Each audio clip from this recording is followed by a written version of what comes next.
യേശു ക്രിസ്ത്യാനികളുടെ ദൈവമല്ലേ? അത് ആർക്കറിയാത്ത എന്നോ? യേശു ക്രിസ്ത്യാനികളുടെ ദൈവം എന്ന് പറഞ്ഞിട്ടൊരു പ്രത്യേകമായി വന്ന ആളല്ല. യേശു സകല മനുഷ്യരുടെ ദൈവമാണ്. ഞാൻ പറഞ്ഞു എന്നെ പറ്റിക്കരുത്, എന്നെ പഠിപ്പിച്ച ടീച്ചർമാരുടെ വീട്ടിൽ യേശു ഉണ്ട്, ക്രൂശി കിടക്കുന്നു, ഞാൻ കണ്ടിട്ടുള്ളത്.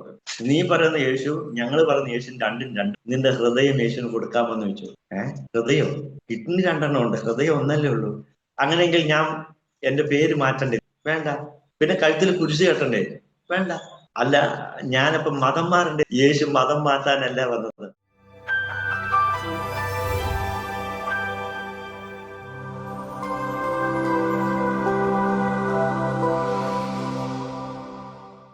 അരോമ ടിവിയുടെ എല്ലാ മാന്യ പ്രേക്ഷകർക്കും വേഗം വരുന്ന കർത്താവായ യേശു ക്രിസ്തുവിന്റെ ധന്യതിരുനാമത്തിലെ വന്ദനത്തെയും സ്വാഗതത്തെയും അറിയിക്കുന്നു. അനുഗ്രഹീതവും മനോഹരമായ നല്ല നിമിഷങ്ങൾക്കായി, നല്ല ദിവസത്തിനായി കർത്താവിന് സ്തോത്രം ചെയ്യുന്നു. അരോമ ടിവിയുടെ പ്രേക്ഷകരോടൊപ്പം അനുഗ്രഹിക്കപ്പെട്ട ജീവിതാനുഭവവും ദൈവം നടത്തിയ അത്ഭുതകരമായ വേളയും കുറിച്ച് പങ്കുവയ്ക്കേണ്ടതിന് ഇന്ന് നമ്മൾ ക്ഷണം സ്വീകരിച്ച് ജോയിൻ ചെയ്തിരിക്കുന്നത് കർത്താവിൻ്റെ വിലപ്പെട്ട ദാസൻ പാസ്റ്റർ ശശീന്ദ്രൻ അവറുകളാണ്. തൻ്റെ ജീവിതാനുഭവം നമുക്ക് ഏവർക്കും ശ്രദ്ധയോടെ, പ്രാർത്ഥനയോടെ, സ്കിപ്പ് ചെയ്യാതെ അവസാനം വരെ കാണുകയും കേൾക്കുകയും ചെയ്യാം. കർത്താവ് നമ്മെ എല്ലാവരെയും ധാരാളം അനുഗ്രഹിക്കട്ടെ. കർത്താവിൻ്റെ വിലപ്പെട്ട ദാസൻ പാസ്റ്റർ ശശീന്ദ്രൻ അവറുകളെ തികഞ്ഞ സ്നേഹത്തോടും ആദരവോടുകൂടി അരോമ ടിവിയുടെ പ്രേക്ഷകരോടൊപ്പം സമയം ചെലവഴിക്കുന്നതിനായിട്ട് ഞങ്ങൾ സ്വാഗതം ചെയ്തു കൊള്ളുന്നു. Praise the Lord. കർത്താവിന്റെ ധന്യനാമം മഹത്വപ്പെടുമാറാകട്ടെ. ഇപ്രകാരം എനിക്കൊരു അവസരത്തെ സ്വർഗമൊരുക്കി ഓർത്ത് ഞാൻ ദൈവത്തിന് സ്തോത്രം ചെയ്യുന്നു, സ്തുതിക്കുന്നു. അരോമ ടിവിയിൽ സംസാരിക്കുവാൻ, എൻ്റെ ജീവിതത്തിൽ ദൈവം ചെയ്ത അത്ഭുത സാക്ഷ്യത്തെ കുറിച്ച് പങ്കുവെക്കുവാൻ സ്വർഗത്തിൽ ദൈവം എനിക്ക് അവസരത്തെ ഒരുക്കി തന്നു. അതിന് മുഖാന്തരമായി തീർന്നത് എൻ്റെ സ്നേഹിതനും കർത്താവിന്റെ വയലിലായിരിക്കുന്ന പാസ്റ്റർ റോബിൻ അവറുകളാണ്. ഈ അരോമ ടിവിയുടെ നേതൃത്വം വഹിക്കുന്ന കർത്താവിന്റെ ദാസൻ ഡാനിയൽ ജോർജ് ഗുജറാത്ത്, അദ്ദേഹത്തിനും സ്വാഗതം ചെയ്യുന്നു. അരോമ ടിവിയുടെ പ്രേക്ഷകര്, എന്നെ ശ്രദ്ധിക്കുന്ന എല്ലാ പ്രിയപ്പെട്ടവർക്കും കർത്താവായ യേശു നാമത്തിൽ ഞാൻ എൻ്റെ വന്ദനം അറിയിക്കുകയാണ്. എൻ്റെ പേര് ശശീന്ദ്രൻ. കർത്താവിന്റെ ദാസൻ പരിചയപ്പെടുത്തിയതുപോലെ എൻ്റെ പേര് ശശീന്ദ്രൻ MA. എൻ്റെ നാട് വന്നിട്ട് പാലക്കാടാണ്, മുണ്ടൂര്. ഞാൻ ജനിച്ചു വളർന്ന ദേശം. ഇപ്പോൾ ഞാൻ ആയിരിക്കുന്നത് തിരുവനന്തപുരത്ത് ആരനാടിന് ഉള്ളിലേക്ക് മാറിയിട്ട് പനിക്കോട് എന്നുള്ള കൊച്ചു ഗ്രാമത്തിലാണ് കർത്താവിന്റെ വേലയിലായിരിക്കുന്നത്. അഗാപ്പെ ഗോസ്ബൽ മിനിസ്ട്രിയുടെ ഒരു ശുശ്രൂഷകനായിട്ട് ഞാൻ കർത്താവിന്റെ വേല ചെയ്തുകൊണ്ടിരിക്കുന്നു. കൂടാതെ വേറെ ആര്യനാട് അടുത്ത് തന്നെ ഉറിയാക്കോട് എന്ന സ്ഥലത്തും കൂടെ ഒരു ചെറിയൊരു പ്രവർത്തനം സ്റ്റാർട്ട് ചെയ്തിട്ടുണ്ട്. ഇവിടെ ആരാധന രാവിലെ 9 മണി മുതൽ 11 മണി വരെ ചെയ്തിട്ട് ശേഷം ഉറിയാക്കോട് പോയിട്ട് ശുശ്രൂഷിക്കുന്നു. 1 മണി വരെ അവിടെ ആരാധനയുണ്ട്. രണ്ടിടത്ത് ചെറിയൊരു കൂടിയവരുമാണ് ഉള്ളത്. ദൈവം അനുഗ്രഹമായി എൻ്റെ ശുശ്രൂഷയെ മാനിക്കുന്നു. ഞാൻ ഈ രക്ഷയുടെ ഭാഗത്തിലേക്ക് വരുന്നതിന് മുന്നേ ഞാനൊരു ക്ഷേത്രത്തിലെ ശാന്തിക്കാരന്റെ മകനുമായിരുന്നു. 1984 ഞാൻ ഈ രക്ഷയുടെ ഭാഗത്തേക്ക് വരുന്നത്. എൻ്റെ വിദ്യാഭ്യാസമൊക്കെ പാലക്കാട് മുണ്ടൂർ ഹൈസ്കൂളിലാണ്. എൻ്റെ മാതാപിതാക്കള് തെലുഗു കുടുംബമാണ് ഞങ്ങള്. എൻ്റെ മാതാപിതാക്കളുടെ നാട് ആന്ധ്രയാണ്. അവരൊക്കെ വർഷങ്ങൾക്ക് മുന്നേ ആന്ധ്രയിൽ നിന്ന് വന്നവരാണ്. ഞങ്ങൾ മക്കളൊക്കെ ജനിച്ചത് പാലക്കാടാണ്. അതുകൊണ്ടാണ് എനിക്ക് മലയാളം സംസാരിക്കാനായിട്ട് കഴിയുന്നത്. അപ്പോൾ തന്നെ ഞങ്ങളുടെ വീട്ടിൽ ഞങ്ങൾ തെലുഗു ഭാഷ സംസാരിക്കും. പിന്നെ വർഷങ്ങളോളം ഞാൻ തമിഴ്നാട്ടിൽ ഒരു സാഹചര്യത്തിലായിരുന്നു. ഞാൻ എൻ്റെ സാക്ഷ്യത്തിൽ അത് പറയുന്നുണ്ട്. അങ്ങനെ 3-4 ഭാഷകൾ കൈകാര്യം ചെയ്യാൻ ദൈവനെ സഹായിച്ചു. കർണാടകയിലും കുറച്ചു കാലം കർത്താവിന്റെ വേലയിലായിരിക്കാനും, കുറച്ച് കന്നഡ പഠിക്കാനും, അതുപോലെ തെലുഗു, തമിഴ്, കന്നഡ, മലയാളം, അങ്ങനെ 3-4 ഭാഷകൾ സംസാരിക്കുവാൻ ദൈവം എനിക്ക് കൃപ ചെയ്തു. അതെല്ലാം ദൈവനാമം മഹത്വത്തിനായി തീരട്ടെ എന്ന് ഞാൻ പ്രാർത്ഥനയോടായിരിക്കുന്നു. ഞാൻ എൻ്റെ സാക്ഷ്യത്തിലേക്ക് കയറുമ്പോൾ ഞങ്ങളുടെ വീട്ടില് 10 മക്കളാണ്. ഞാനാണ് ഏറ്റവും ഇളയത്. ഇപ്പോൾ ജീവനോടെ 2 ചേച്ചിമാരേ ഉള്ളൂ. ഞാൻ 3 മക്കളെ അവശേഷിക്കുന്നുള്ളൂ. മാതാപിതാക്കളൊക്കെ മരണപ്പെട്ടു, സഹോദരങ്ങൾ മരണപ്പെട്ടു, എൻ്റെ ചേട്ടന്മാരും ചേച്ചിമാരും പലരും മരണപ്പെട്ടു. എനിക്കൊരു അനിയത്തി ഉണ്ടായിരുന്നു. അവളും 95 ഒരു ആക്സിഡന്റിൽ മരിച്ചു. ഇപ്പൊ ശേഷിക്കുന്നത് എൻ്റെ കുടുംബത്തിൽ ഞാനും എൻ്റെ 2 ചേച്ചിമാരുമാണ്. ചേട്ടന്മാരുടെയും ചേച്ചിമാരുടെയും ഒക്കെ മക്കളുടെ മക്കളും ആയിട്ടുണ്ട്. ഒരു 10 മക്കളെന്ന് പറയുമ്പോൾ വലിയൊരു കുടുംബമാണ്. എന്നാൽ ഈ കുടുംബത്തിൽ നിന്നും രക്ഷയുടെ ഭാഗത്തിലേക്ക് വരാൻ ദൈവം എനിക്കാണ് ഒരു അവസരത്തെ തന്നത്. വർഷങ്ങളായി ഞാൻ ഇപ്പൊ ഏറെക്കുറെ 25 വർഷങ്ങളായി ശുശ്രൂഷയിലായിട്ട് പ്രാർത്ഥിച്ചുകൊണ്ടിരിക്കുന്നു. എൻ്റെ അമ്മ രക്ഷിക്കപ്പെട്ട് സ്നാനപ്പെട്ട മരിച്ചത്. എങ്കിൽ എൻ്റെ സഹോദരങ്ങൾ പലരും കർത്താവിന്റെ സ്നേഹം അറിയാമെങ്കിലും അവർക്ക് സമൂഹത്തെ ഭയപ്പെട്ടിട്ടും അവരുടെ സാഹചര്യങ്ങൾ സമ്മർദ്ദം കൊണ്ടാവാം അവര് കർത്താവിനെ പരസ്യമായിട്ട് സ്നേഹിക്കാനോ ആരാധിക്കാനോ അവർക്ക് കടന്നു വരാൻ കഴിയുന്നില്ല. എങ്കിലും അവരുടെ എന്തെങ്കിലുമൊക്കെ പ്രശ്നങ്ങൾ ഉണ്ടെങ്കിൽ എന്നോട് പ്രാർത്ഥന വിഷയം പറയാറുണ്ട്. അവർക്ക് യേശുവിൽ വിശ്വാസമുണ്ടെങ്കിലും സമൂഹത്തെ ഭയപ്പെട്ട് അവർ നിൽക്കുന്നു. അതുകൊണ്ട് കാര്യമായില്ല. എൻ്റെ സഹോദരങ്ങളൊക്കെയും സഹോദരന്റെ മക്കളും ഈ രക്ഷയുടെ ഭാഗത്ത് വരണമെന്നുള്ള ഏറിയ പ്രാർത്ഥനയോടുകൂടി തന്നെ ഞാനും ഇപ്പോഴും ആയിരിക്കുകയാണ്. കർത്താവിന്റെ വചനം പറയുന്നല്ലോ, ഒരു കുടുംബം പോലും ശേഷിക്കാതെ തരുമെന്ന്. അതുകൊണ്ട് ഞാൻ ആഗ്രഹിക്കുന്നു, പ്രാർത്ഥിക്കുന്നു. അതിനായി ഞാൻ ദൈവത്തിന് ഒരിക്കൽ കൂടെ നന്ദി കരയറ്റുകയാണ്. എന്നെ ഈ പ്രകാരം വിശ്വാസ ജീവിതത്തിലേക്ക് കൊണ്ടുവരുവാൻ കാരണമായി തീരുന്നത് എൻ്റെ ജീവിതത്തിലുണ്ടായ ഒരു രോഗമായിരുന്നു. 1984 എനിക്ക് യൂറിൻ ഇൻഫെക്ഷനായിട്ട് മൂത്രത്തിൽ പഴുപ്പായിട്ട് പാലക്കാട് ഡിസ്ട്രിക്ട് ഹോസ്പിറ്റലിലേക്ക് എൻ്റെ സഹോദരങ്ങളും എൻ്റെ അമ്മയും കൊണ്ടുപോയി. അവിടെ ചെന്ന് രക്തം പരിശോധിക്കുകയും യൂറിൻ പരിശോധിക്കുകയും അതുപോലെ എക്സ്റേ എടുക്കുകയൊക്കെ ചെയ്തപ്പോൾ ഡോക്ടർമാര് കുറച്ച് ദിവസം കഴിഞ്ഞ ശേഷമാണ് ഡോക്ടർമാർ കണ്ടെത്തിയത് എൻ്റെ അസുഖം, എൻ്റെ കിഡ്നി 75% പ്രവർത്തനരഹിതമാണ്. അതുകൊണ്ട് അതിനുള്ള ട്രീറ്റ്മെന്റ് ചെയ്യാനായിട്ട് എന്നെ ഹോസ്പിറ്റലിൽ അഡ്മിറ്റ് ചെയ്ത് യൂറിൻ പോകാനായിട്ട് ട്യൂബ് ഇട്ട് അങ്ങനെ കിടക്കുമ്പോൾ എൻ്റെ ശരീരത്തിന് തീരെ ബലമില്ലാതെയാകുകയും കൈകാലൊക്കെ കുഴയുന്ന അനുഭവം വന്നു. രക്തത്തിന് കുറവാണെന്ന് ഡോക്ടേഴ്സ് കണ്ടെത്തി. അപ്പോൾ എനിക്ക് രക്തം കയറ്റാനുള്ള തീരുമാനമായി. എൻ്റെ രണ്ടാമത്തെ ജ്യേഷ്ഠൻ അന്നുണ്ടായിരുന്നു. അദ്ദേഹം ചണ്ഡീഗഡായിരുന്നു. അദ്ദേഹം ചണ്ഡീഗഡിൽ നിന്ന് വന്നു. ഡോക്ടർമാർ സംസാരിച്ചു. അപ്പോൾ ഡോക്ടർ പറഞ്ഞു നിങ്ങളുടെ അനുജന് ബ്ലഡിന് കുറവുണ്ട്, ആ ബ്ലഡ് തരാനുള്ള പ്ലാനുകളാണ്. പക്ഷെ എങ്കിൽ തന്നെ ഞങ്ങൾ ബ്ലഡ് ചെക്കപ്പ് ചെയ്ത കൂട്ടത്തിൽ ഒരു ടെസ്റ്റ് നടത്തിയപ്പോൾ അതില് ഒരു പ്രയാസം ഉള്ള ഒരു അനുഭവമാണ് പറയാനുള്ളതെന്ന് പറഞ്ഞു. അപ്പൊ ജ്യേഷ്ഠൻ ശ്രദ്ധയോട് കേട്ടു, എന്താ സാറേ എൻ്റെ അസുഖം എന്താണെന്ന് വെച്ചാൽ പറഞ്ഞു, നോക്കൂ 1000-ൽ പലർക്കും വരുന്ന രോഗമാണ്, ബ്ലഡിൽ പ്രശ്നമുണ്ട്, ബ്ലഡ് ക്യാൻസർ ആണെന്ന് പറഞ്ഞു. ഇന്ന് ബ്ലഡ് ക്യാൻസർ എന്നൊക്കെ പറയുന്നത് സർവ്വസാധാരണമായി നിൽക്കുകയാണ്. ക്യാൻസർ എന്ന രോഗം ഇപ്പം എല്ലായിടത്തും ഉണ്ട്. അങ്ങനെയൊക്കെ പനിയാന്ന് പറഞ്ഞ പോലെ എല്ലായിടത്തും പലയിടങ്ങളിലും ഈ ക്യാൻസർ എന്നുള്ള വിഷയം തന്നെ ഒരു കോമൺ ആയിപ്പോയി. പണ്ട് അങ്ങനെയല്ലായിരുന്നു. ഒരു 40 വർഷം മുമ്പ് ക്യാൻസർ എന്ന് പറയുമ്പോൾ തന്നെ എന്തോ ഒരു മഹാവ്യാധി എന്നുള്ള ചിന്തയിലാണ്. ഇത് കേട്ടപ്പോൾ ജ്യേഷ്ഠന് വല്ലാത്ത വിഷമം തോന്നി. എൻ്റെ മൂത്ത ജ്യേഷ്ഠനും രണ്ടാമത്തെ ജ്യേഷ്ഠനും മൂന്നാമത്തെ ജ്യേഷ്ഠനും എല്ലാവരും ഹോസ്പിറ്റലിൽ ഉണ്ടായിരുന്നു. എൻ്റെ രണ്ടാമത്തെ ചേച്ചിയുടെ ഭർത്താവ്, അദ്ദേഹം വെറ്റിനറി ഡോക്ടറാണ്, അദ്ദേഹം ഉണ്ടായിരുന്നു. അപ്പോൾ എല്ലാവരും കൂടി സംസാരിച്ചപ്പോൾ എന്നെ വീട്ടിൽ ഉണ്ണിന്ന് വിളിക്കുന്നു. ഉണ്ണിയുടെ അവസ്ഥ ഇങ്ങനെ ആയല്ലോ, നമുക്ക് എന്ത് ചെയ്യാൻ? എൻ്റെ രണ്ടാമത്തെ ജ്യേഷ്ഠൻ എനിക്കുള്ള രക്തം തരാനുള്ള തീരുമാനമായെങ്കിലും എൻ്റെ രണ്ടാമത്തെ ചേച്ചിയുടെ ഭർത്താവ്, അദ്ദേഹം ഒരു വെറ്റിനറി ഡോക്ടറാണ്. അദ്ദേഹം ജ്യേഷ്ഠന്മാരുമായിട്ട് സംസാരിച്ചിട്ട് പറഞ്ഞു, നമുക്ക് ഉണ്ണിയെ ഹോസ്പിറ്റലിൽ നിന്നും ഡിസ്ചാർജ് ചെയ്ത് കൊണ്ടുപോകുന്നതാണ് നല്ലത് എന്ന് പറഞ്ഞു. കാരണം ചോദിച്ചപ്പോൾ പറഞ്ഞു, ഈ രോഗം ഇവനെയും കൊണ്ടേ പോവുള്ളൂ. കാരണം ഇതിനുള്ള മരുന്ന് കണ്ടുപിടിച്ചിട്ടില്ല. ബ്ലഡ് ക്യാൻസർ എന്ന് പറഞ്ഞാൽ മാത്രമല്ല, അവന്റെ ശരീരത്തിൽ മൊത്തത്തിൽ സ്പ്രെഡ് ആയിട്ടുണ്ട്. അതുകൊണ്ട് വൈദ്യശാസ്ത്രം ഈ കാര്യത്തിൽ കൈമലർത്തിയിരിക്കുകയാണെന്ന് എൻ്റെ അളിയൻ ചേട്ടന്മാരോട് സംസാരിച്ചു.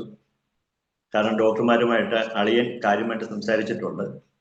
എങ്കിലും 10 മക്കളെ ഏറ്റവും ഇളയനായ എനിക്ക് ഈ രോഗം വന്നതിൽ വീട്ടിൽ ഭയങ്കര വിഷമമുണ്ട്. അവര് സഹോദരങ്ങളും ചേച്ചി ചേട്ടന്മാരൊക്കെയും ഞങ്ങളന്ന് ഹൈന്ദവ ബാക്ക്ഗ്രൗണ്ടിലാണല്ലോ. അതുകൊണ്ട് അവരവരുടെ ദൈവങ്ങളോടും അവരവരുടെ മൂർത്തികളോടും പ്രാർത്ഥന അഭയാചന കഴിക്കുകയും നേർച്ചകൾ നേരുകയൊക്കെ ചെയ്തു. അങ്ങനെ എങ്ങനെയെങ്കിലും ഇവനെ രക്ഷപ്പെടുത്താമെന്നുള്ളൊരു ആഗ്രഹം വീട്ടുകാർക്കുണ്ടായി. അങ്ങനെ ഡോക്ടർമാരായിട്ട് വീണ്ടും സംസാരിച്ചപ്പോൾ ഡോക്ടർമാർ പറഞ്ഞു, വേണമെങ്കിൽ ഒരു കാര്യം ചെയ്യാം, ബ്ലഡ് ട്രാൻസ്ഫർ ചെയ്യാം, വേറെ രക്തം കയറ്റാം, പിന്നെ ഡയാലിസിസ് ചെയ്യേണ്ടി വരും. കിഡ്നി 75% പ്രവർത്തനരഹിതമാണ്. കഴുത്തിലോ കൈത്തണ്ടയിലോ ആയിട്ട് ഡയാലിസിസ് മെഷീൻ വെക്കാനുള്ള തീരുമാനങ്ങളൊക്കെ ആയി. അങ്ങനെ 1984 ഓഗസ്റ്റ് മാസം 16-ാം തീയതി രാവിലെ വെളുപ്പിനെ എൻ്റെ ജ്യേഷ്ഠന്റെ ശരീരത്തിൽ നിന്ന് 1 കുപ്പി രക്തം എനിക്ക് കയറ്റി തന്നു.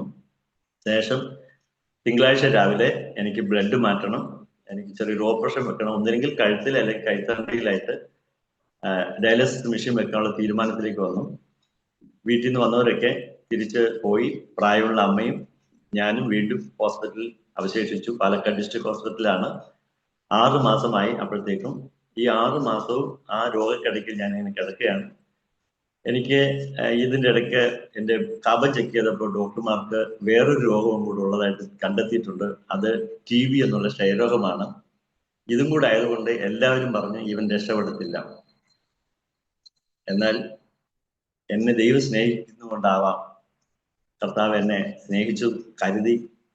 എനിക്ക് അത്രേ പറയാൻ പറ്റത്തുള്ളൂ. കാരണം ഞാൻ ഒരിക്കലും ഈ ക്രിസ്തുവിന്റെ സ്നേഹത്തിലേക്ക് വരുമെന്നോ ക്രിസ്തുവിന്റെ സ്നേഹം അനുഭവിക്കാൻ കഴിയുമെന്നോ ഒന്നും ഞാൻ പ്രതീക്ഷിച്ചിട്ടല്ല. ഞാൻ അങ്ങനെ രോഗിയായിട്ട് കിടക്കുന്ന ആ സാഹചര്യത്തിൽ 84 ഓഗസ്റ്റ് മാസം 16-ാം തീയതി വീട്ടിൽ നിന്ന് വന്നവരൊക്കെ തിരിച്ചു പോയി. ഞാനും അമ്മയും അവശേഷിച്ചു. 26 നമ്പർ ബെഡിൽ രോഗിയായിട്ട് കിടക്കുകയാണ്. എനിക്ക് TB എന്നുള്ള ക്ഷയരോഗം ഉള്ളതുകൊണ്ട് എന്നെയും എൻ്റെ ബെഡിനെയും ആ ഹാളിലേക്ക് മാറ്റി, ഹാളിന്റെ അറ്റത്തേക്ക് മാറ്റിയിട്ടിരിക്കുകയാണ് ബാത്റൂമിനോട് ചേർന്ന്. മറ്റു രോഗികൾക്ക് അറിയില്ല എനിക്ക് TB രോഗമുള്ള കാര്യം. അറിഞ്ഞാൽ അവിടെ പ്രശ്നം ഉണ്ടാക്കും. ഡോക്ടർമാർ പറഞ്ഞത് തൊട്ട് താഴെ അപ്പുറത്തെ ഒരു വാർഡ് TB സെന്റർ ഉണ്ട്, അങ്ങോട്ട് റെഫർ ചെയ്യാൻ മാറ്റാനാണ് തീരുമാനമായത്. എന്നാൽ എൻ്റെ അളിയൻ ഡോക്ടർമാരോട് സംസാരിച്ചതുകൊണ്ട് മാത്രമാണ് എന്നെ ആ വാർഡിൽ തന്നെ കിടത്തിയത്. കാരണം എനിക്ക് TB എന്നുള്ള രോഗം ഉണ്ടെന്ന് അറിഞ്ഞാൽ അതൊരു പകർച്ചവ്യാധിയാണല്ലോ. ഇന്നിപ്പോ അതിനൊക്കെ ഗുളികയും ടാബ്ലറ്റ് ഒക്കെ ഉണ്ട്. പക്ഷെ അന്നതൊക്കെ ഒരു ഭീതിപ്പെടുത്തുന്ന അസുഖങ്ങളാണ്. അതുകൊണ്ട് മറ്റുള്ളവർ ആരും അറിയാതെ നിലവാരത്തിൽ തന്നെ ഞാൻ അവിടെ കിടക്കുകയാണ്. അങ്ങനെ കിടക്കുമ്പോഴാണ് 2 സുവിശേഷകർ ആ ഹോസ്പിറ്റലിലേക്ക്, ആ വാർഡിലേക്ക് കയറി വന്നത്. അവര് വന്നിട്ട് അവിടെ കിടക്കുന്ന എല്ലാവർക്കും ലഘുലേഖകളും ചുമന്ന് ബൈൻഡുള്ള പുസ്തകം കൊടുക്കുന്നത് ഞാൻ കണ്ടു. പക്ഷെ അവരെന്നെ കണ്ടില്ല. ഞാൻ ഈ കർട്ടന്റെ ഉള്ളിൽ കിടക്കുന്നതുകൊണ്ട് അവരെന്നെ കണ്ടില്ല. ഈ കർട്ടനിൽ കിഴുത്തി ഉള്ളതുകൊണ്ട് ആ കിഴുത്തിയിൽ പോയിട്ട് ഞാൻ ഇതെല്ലാം കണ്ടുകൊണ്ട് കിടക്കുകയായിരുന്നു. ഒരാൾ താടിക്കാരനാണ്, ഒരാൾ ക്ലീൻ ഷേവിംഗ് ആണ്. അങ്ങനെ 2 പാസ്റ്റർമാർ വന്നു. അവര് എല്ലാവർക്കും ട്രാക്റ്റും ലഘുലേഖകളൊക്കെ കൊടുത്ത ശേഷം തിരിച്ചവർ പോയി. ആദ്യം ആ താടിക്കാരൻ പുറത്ത് കിടന്നു. വലിയ ഹാളാണ്. പിന്നീട് ക്ലീൻ ഷേവിംഗുള്ള പാസ്റ്റർ കിടക്കാൻ നേരത്ത് അദ്ദേഹം യാദൃശ്ചിക തിരിഞ്ഞു നോക്കിയപ്പോൾ അങ്ങ് അകലെ കാണുന്ന ആ കർട്ടന്റെ കീഴിൽ 2 കാലുകൾ അവർ ശ്രദ്ധിച്ചു. അത് എൻ്റെ അമ്മയുടെ കാലുകളായിരുന്നു. അമ്മ സ്റ്റൂളിൽ ഇരുന്നു കൊണ്ട് 2 കൈയും ഈ ബെഡിൽ കുത്തിയിട്ട് താടിക്ക് കൈയും കൊടുത്ത് എന്നോട് പഴയ കഥകളൊക്കെ ഇങ്ങനെ പറഞ്ഞുകൊണ്ടിരിക്കുകയാണ്. ഞാൻ അമ്മ പറയുന്നത് ശ്രദ്ധിക്കുന്നില്ല. ഞാൻ ആ വന്നു പോയ അവരെ നോക്കണം. അവരെല്ലാവർക്കും പുസ്തകങ്ങളും പേപ്പറും കൊടുത്ത് എനിക്ക് തന്നില്ലല്ലോ, അതെന്തായിരിക്കും എന്നൊരു ആകാംക്ഷ എനിക്കുണ്ടായിരുന്നു. കിട്ടിയെങ്കിൽ വായിക്കാമായിരുന്നല്ലോ എന്നുള്ള ആഗ്രഹത്തോട് ഞാൻ നോക്കി നിൽക്കുകയെ ആ ക്ലീൻ ഷേവിംഗിലെ പാസ്റ്റർ എൻ്റെ അമ്മയുടെ കാലുകൾ കണ്ടിട്ട് മുന്നോട്ട് കടന്നുപോയ ആ താടിക്കാരൻ പാസ്റ്ററുടെ തോളത്ത് തട്ടിയിട്ട് ഇങ്ങനെ വിരൽ ചൂണ്ടി. അപ്പൊ എനിക്ക് മനസ്സിലായി അവരെ എന്നെ കണ്ടു, എൻ്റെ അമ്മയെ കണ്ടു. അതുകൊണ്ട് ഇങ്ങോട്ട് വരും എന്നുള്ള പ്രതീക്ഷ എനിക്ക് വന്നു. ഭയങ്കര സന്തോഷത്തോടെ ഞാനത് നോക്കിക്കൊണ്ട് കിടക്കുമ്പോൾ അവര് മറ്റേ ആർക്കും ട്രാക്ടർ ഒന്നും കൊടുത്തില്ല. അവര് ആ 26 നമ്പർ ബെഡ് അത് മാത്രം ഫോക്കസ് ചെയ്തുകൊണ്ട് മുന്നോട്ട് വരികയായിരുന്നു. അവര് വന്നു. ഇത് കണ്ടപ്പോൾ അസ്ഥിമഞ്ജരമായി കിടക്കുന്ന ഒരു പയ്യനും മുടി നരച്ച ഒരു അമ്മ ഇരിപ്പുണ്ട്. അപ്പോൾ ആ പാസ്റ്റർമാര് എൻ്റെ അമ്മയോട് ചോദിച്ചു, അമ്മച്ചി ഇതാരാ, അമ്മച്ചിയുടെ കൊച്ചുമോനാണെന്ന് ചോദിച്ചപ്പോൾ അമ്മ പറഞ്ഞു അതെ എൻ്റെ കൊച്ചുമോനാന്ന് പറഞ്ഞു. അപ്പം അദ്ദേഹം ചോദിച്ചു ഇവന്റെ മാതാപിതാക്കൾ അപ്പനും അമ്മയൊക്കെ എന്ന് ചോദിച്ചു. അപ്പൊ അമ്മ പറഞ്ഞ് ഞാൻ തന്നെയാണ് ഇവന്റെ അമ്മ എന്ന് പറഞ്ഞു. കാരണം ഇത്രയും മുടി നരച്ചപ്പം കൊച്ചുമോനാന്ന് ചോദിച്ചപ്പോ അമ്മ അതേന്നും പറഞ്ഞു. അപ്പൊ അവര് വിചാരിച്ചു എന്റെ അമ്മച്ചി ആയിരിക്കുമെന്ന്, മുത്തശ്ശി ആയിരിക്കുമെന്ന്. അപ്പൊ അമ്മ പറഞ്ഞു എനിക്ക് 10 മക്കളാണ്, ഇതെന്റെ കടശി കുട്ടിയാണ്. എൻ്റെ അമ്മ വ്യക്തമായിട്ട് മലയാളം പറയില്ല, തെലുഗും തമിഴും മലയാളമൊക്കെ മിക്സഡ് ആണ്. എൻ്റെ സാറേ ഇത് എൻ്റെ മകനാണ്, എൻ്റെ ഇളയ മകനാണ്. അമ്മ സംസാരിക്കുന്നതിൽ മലയാളം വ്യക്തത ഇല്ല. കാരണം ഞങ്ങൾ വീട്ടിൽ സംസാരിക്കുന്ന തെലുഗു ഭാഷയിൽ അമ്മ എഴുത്തും വായനയൊന്നും അറിയുന്ന അമ്മയല്ല. അതുകൊണ്ട് മലയാളത്തിലൊരു തമിഴും തെലുഗും ഒക്കെ വരുന്ന രീതിയിലുള്ള സംസാരമാണ്, ക്ലിയർ അല്ല. അപ്പൊ അമ്മയുടെ സംസാരത്തില് അവർക്ക് മനസ്സിലായി ഞങ്ങൾ ഈ നാട്ടുകാരല്ല. അപ്പൊ അമ്മച്ചിയോട് ചോദിച്ചു, അമ്മച്ചി നിങ്ങൾ വ്യക്തമായി മലയാളം പറഞ്ഞില്ലായിരുന്നു, നിങ്ങൾ ഏത് നാട്ടുകാരാന്ന് പറഞ്ഞു. അമ്മ പറഞ്ഞു ഞങ്ങളുടെ പൂർവികന്മാരൊക്കെ ആന്ധ്രക്കാരാണ്, ഞങ്ങൾ തെലുഗാണ് സംസാരിക്കുന്നത് എന്ന് പറഞ്ഞു. ഓ ശരി, അമ്മച്ചിയുടെ സംസാരത്തിന് മനസ്സിലായത് കൊണ്ടാന്ന് പറഞ്ഞു. ആട്ടെ, എന്താണ് നിങ്ങളുടെ മോന്റെ പ്രശ്നം എന്ന് പറഞ്ഞപ്പോൾ എൻ്റെ അമ്മ പറഞ്ഞു സാറുമാരെ ഞങ്ങൾ ഒരു രോഗമായിട്ട് വന്നത്, ഇപ്പൊ നിറയെ രോഗമുണ്ട്, എൻ്റെ മകന്റെ വിധി ഇങ്ങനെ ആയിപ്പോയി എന്ന് പറഞ്ഞു. അപ്പം വന്ന ആൾക്കാർ പറഞ്ഞു എല്ലാ രോഗത്തിനും സ്പെഷ്യലിസ്റ്റ് ആയിട്ട് ഒരു ഡോക്ടർ ഉണ്ട്, അദ്ദേഹത്തെ പരിചയപ്പെടുത്താനാണ് ഞങ്ങൾ വന്നതെന്ന് പറഞ്ഞു. ഇത് കേട്ടപ്പോൾ അമ്മയ്ക്ക് സന്തോഷം വന്നു. അമ്മ ഭയങ്കര സന്തോഷത്തോടെ പറഞ്ഞു ആണോ, അങ്ങനെയാണെങ്കിൽ എവിടെയാണ് അദ്ദേഹം താമസിക്കുന്നത്, അദ്ദേഹത്തെ വീട്ടിൽ വേണേൽ ചെന്ന് കാണാമെന്നും അവരുമായിട്ട് സംസാരിച്ചു. അപ്പൊ അവര് പറഞ്ഞു നമുക്ക് അദ്ദേഹത്തെ കാണാൻ അങ്ങോട്ട് പോണ്ട, നമ്മൾ വിളിച്ചാൽ നമ്മുടെ അടുത്ത് വരുന്നവനാണ്, ആ ഡോക്ടർ അത് മറ്റാരുമല്ല, കർത്താവായ യേശുക്രിസ്തുവാണ് ഞങ്ങൾ പരിചയപ്പെടുത്താവുന്ന പരമവൈദ്യനായ ഡോക്ടർ എന്ന് പറഞ്ഞു. ഇത് കേട്ടപ്പോൾ അമ്മയുടെ ആ ചിരിച്ച മുഖത്തിന് മ്ലാനത വന്നു, മുഖത്തിന് മാറ്റം വന്നു. അമ്മ പറഞ്ഞു, നോക്കൂ, നിങ്ങള് പറഞ്ഞു വന്നപ്പോ ഏതോ ഡോക്ടറിന്റെ കാര്യമെന്ന് പറഞ്ഞു, ഇപ്പൊ നിങ്ങൾ യേശുവിന്റെ കാര്യം പറയുന്നു. ഞങ്ങൾക്ക് ആവശ്യത്തിന് ഇപ്പൊ ദൈവങ്ങളുണ്ട്, ഇനി നിങ്ങളുടെ യേശു ഒന്നും വേണ്ട, ഒന്ന് പോയി തന്നാൽ മതി എന്ന് അമ്മ അവരോട് കൈകൂപ്പി. എന്നാന്ന് ചോദിച്ചപ്പോ അമ്മ പറഞ്ഞു, ഞങ്ങൾക്ക് ഇപ്പൊ ആവശ്യത്തിന് ദൈവങ്ങളുണ്ട് സാറേ, ഇനി യേശുവിനും കൂടി വഹിക്കാൻ വയ്യ എന്ന് പറഞ്ഞു. ഞങ്ങളുടെ വീട്ടിൽ തന്നെ ഉറഞ്ഞു തുള്ളുന്ന വെളിച്ചപ്പാടന്മാരും മന്ത്രവാദികളൊക്കെ ഉള്ള ഒരു വീടാണ് എൻ്റെ വീട്. എൻ്റെ അച്ഛനും മുത്തച്ഛനൊക്കെ ഈ വെളിച്ചപ്പാട് തുള്ളി അരുളപ്പാടൊക്കെ പറയുന്ന കൂട്ടത്തിലായിരുന്നു. പേര് ശാന്തിക്കാരാണെങ്കിൽ ഒരു ശാന്തിയോ സമാധാനം ഇല്ലാത്തൊരു വീടായിരുന്നു. എൻ്റെ അച്ഛനും മുത്തച്ഛനൊക്കെ എൻ്റെ കുടുംബത്തിൽ പലരും ആത്മഹത്യ ചെയ്തതാണ്. എൻ്റെ സഹോദരങ്ങൾ പലരും തൂങ്ങി മരിക്കുകയും പല രീതിയിലുള്ള മരണങ്ങളായിരുന്നു. സ്വാഭാവിക മരണം 1-2 നടന്നിട്ടുള്ളൂ. അതില് അമ്മയ്ക്ക് വിഷമമുണ്ട്. കാരണം ഞങ്ങൾക്ക് അറിയത്തില്ല ഇതെന്താ ഇതിന്റെ പുറകിലെന്ന്. പക്ഷെ ഞാൻ വിശ്വാസത്തിൽ വന്നപ്പോൾ ബൈബിൾ വായിച്ചപ്പോഴാണ് എനിക്ക് ഈ കാര്യം മനസ്സിലായത്. അന്യദേവനെ സേവിക്കുന്നവരുടെ വേദന വർദ്ധിക്കുമെന്ന്. ഒന്ന് മാത്രമല്ല, ഇവൻ കള്ളനാണ്, അവൻ അറുക്കാനും മുടിക്കാനോ വന്നിരിക്കണമെന്ന് ബൈബിൾ വായിച്ചപ്പോഴാണ് എനിക്ക് മനസ്സിലായത്. പക്ഷെ ഞങ്ങളുടെ കുടുംബത്തിൽ ആർക്കും അത് അറിയത്തില്ല. പേര് ശാന്തിക്കാരാണെങ്കിൽ ഒരു ശാന്തി സമാധാനം ഇല്ലാത്ത കുടുംബമായിരുന്നു ഞങ്ങളത്. അതുകൊണ്ട് അമ്മ പറഞ്ഞു, ഞങ്ങൾക്കിപ്പോൾ ആവശ്യത്തിന് ദൈവങ്ങളുണ്ട്, ഇനി യേശുവൊന്നും വേണ്ടെന്ന് അമ്മ പറഞ്ഞു. അപ്പം അവര് അമ്മയുടെ മുഖത്തുനിന്ന് മാറ്റിയിട്ട് അവരെന്റെ മുഖത്തേക്ക് നോക്കി, എന്നെ ശ്രദ്ധിച്ചു. മോന്റെ പേരെന്താന്ന് ചോദിച്ചപ്പോൾ എൻ്റെ പേര് ശശീന്ദ്രൻ എന്നാണ് പറഞ്ഞു. അപ്പൊ അവിടെ എഴുതിയിരിക്കുന്ന ശശിധരൻ എന്നാണ്. എൻ്റെ അമ്മ പറഞ്ഞു വന്നപ്പോൾ ശശിധരൻ ആയിപ്പോയി. അമ്മയ്ക്ക് വ്യക്തമായിട്ട് മലയാളം അറിയാത്തത് കൊണ്ടാണ് അമ്മ പറഞ്ഞനുസരിച്ച് അവരെഴുതി. അങ്ങനെ ഹോസ്പിറ്റലിൽ എൻ്റെ പേര് ശശിധരൻ എന്നാണ്. അപ്പൊ ഞാൻ പറഞ്ഞു, എൻ്റെ പേര് ശശീന്ദ്രൻ എം എ ആണ്, എൻ്റെ വീട്ടുപേര് മുതുകാട് വീടാണ്, എൻ്റെ അച്ഛൻ്റെ പേര് അപ്പൂട്ടിയതാണ്, അതുകൊണ്ടാണ് എം എ എന്ന് പറഞ്ഞു. ഓ കൊള്ളാം, ഓക്കെ. മോനെ യേശുവിനെ കുറിച്ച് കേട്ടിട്ടുണ്ടോ എന്ന് ചോദിച്ചു. ഞാൻ പറഞ്ഞു, പോവാ, ഞാൻ കേട്ടിട്ടുണ്ട്. യേശുവിന് വിശ്വാസം ഉണ്ടോന്ന് ചോദിച്ചു. അപ്പൊ ഞാൻ ഇല്ലെന്ന് പറഞ്ഞു. 2 ചുമല് പോക്കി ഇല്ലെന്ന് പറഞ്ഞു. അതെന്താന്ന് ചോദിച്ചു.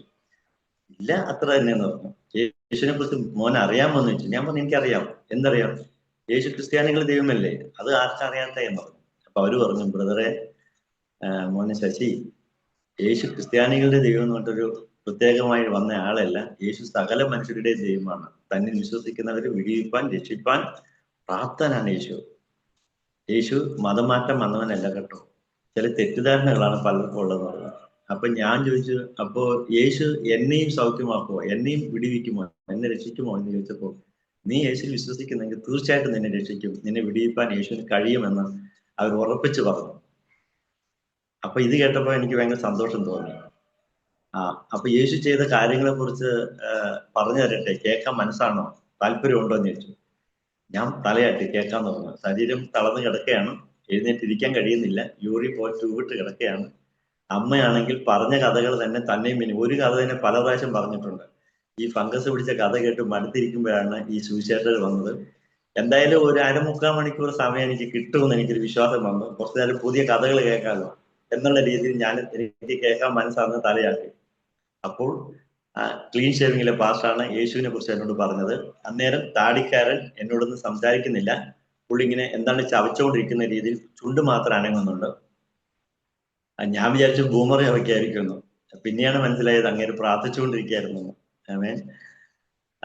അങ്ങനെയാണല്ലോ സുവിശേഷാത്മാവുള്ളവർ അങ്ങനെയാ. ഒരാൾ സുവിശേഷം പറയുമ്പോൾ അടുത്ത ആൾ പ്രാർത്ഥിക്കും.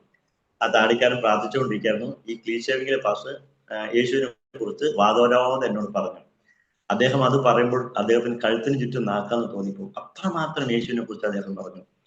യേശുവിനെ തൊട്ടവർ സൗഖ്യമായി, യേശുവിന്റെ വസ്ത്രത്തിൽ അദ്ദേഹത്തിൽ തുപ്പല് തൊട്ടവർ സൗഖ്യമായി, യേശുവിനെ കുറിച്ച് എന്തൊക്കെയാ പറഞ്ഞു. എനിക്കങ്ങ് ഭയങ്കര സന്തോഷം. ഞാൻ എല്ലാം തലയാട്ടി കേട്ടുകൊണ്ടിരുന്നു.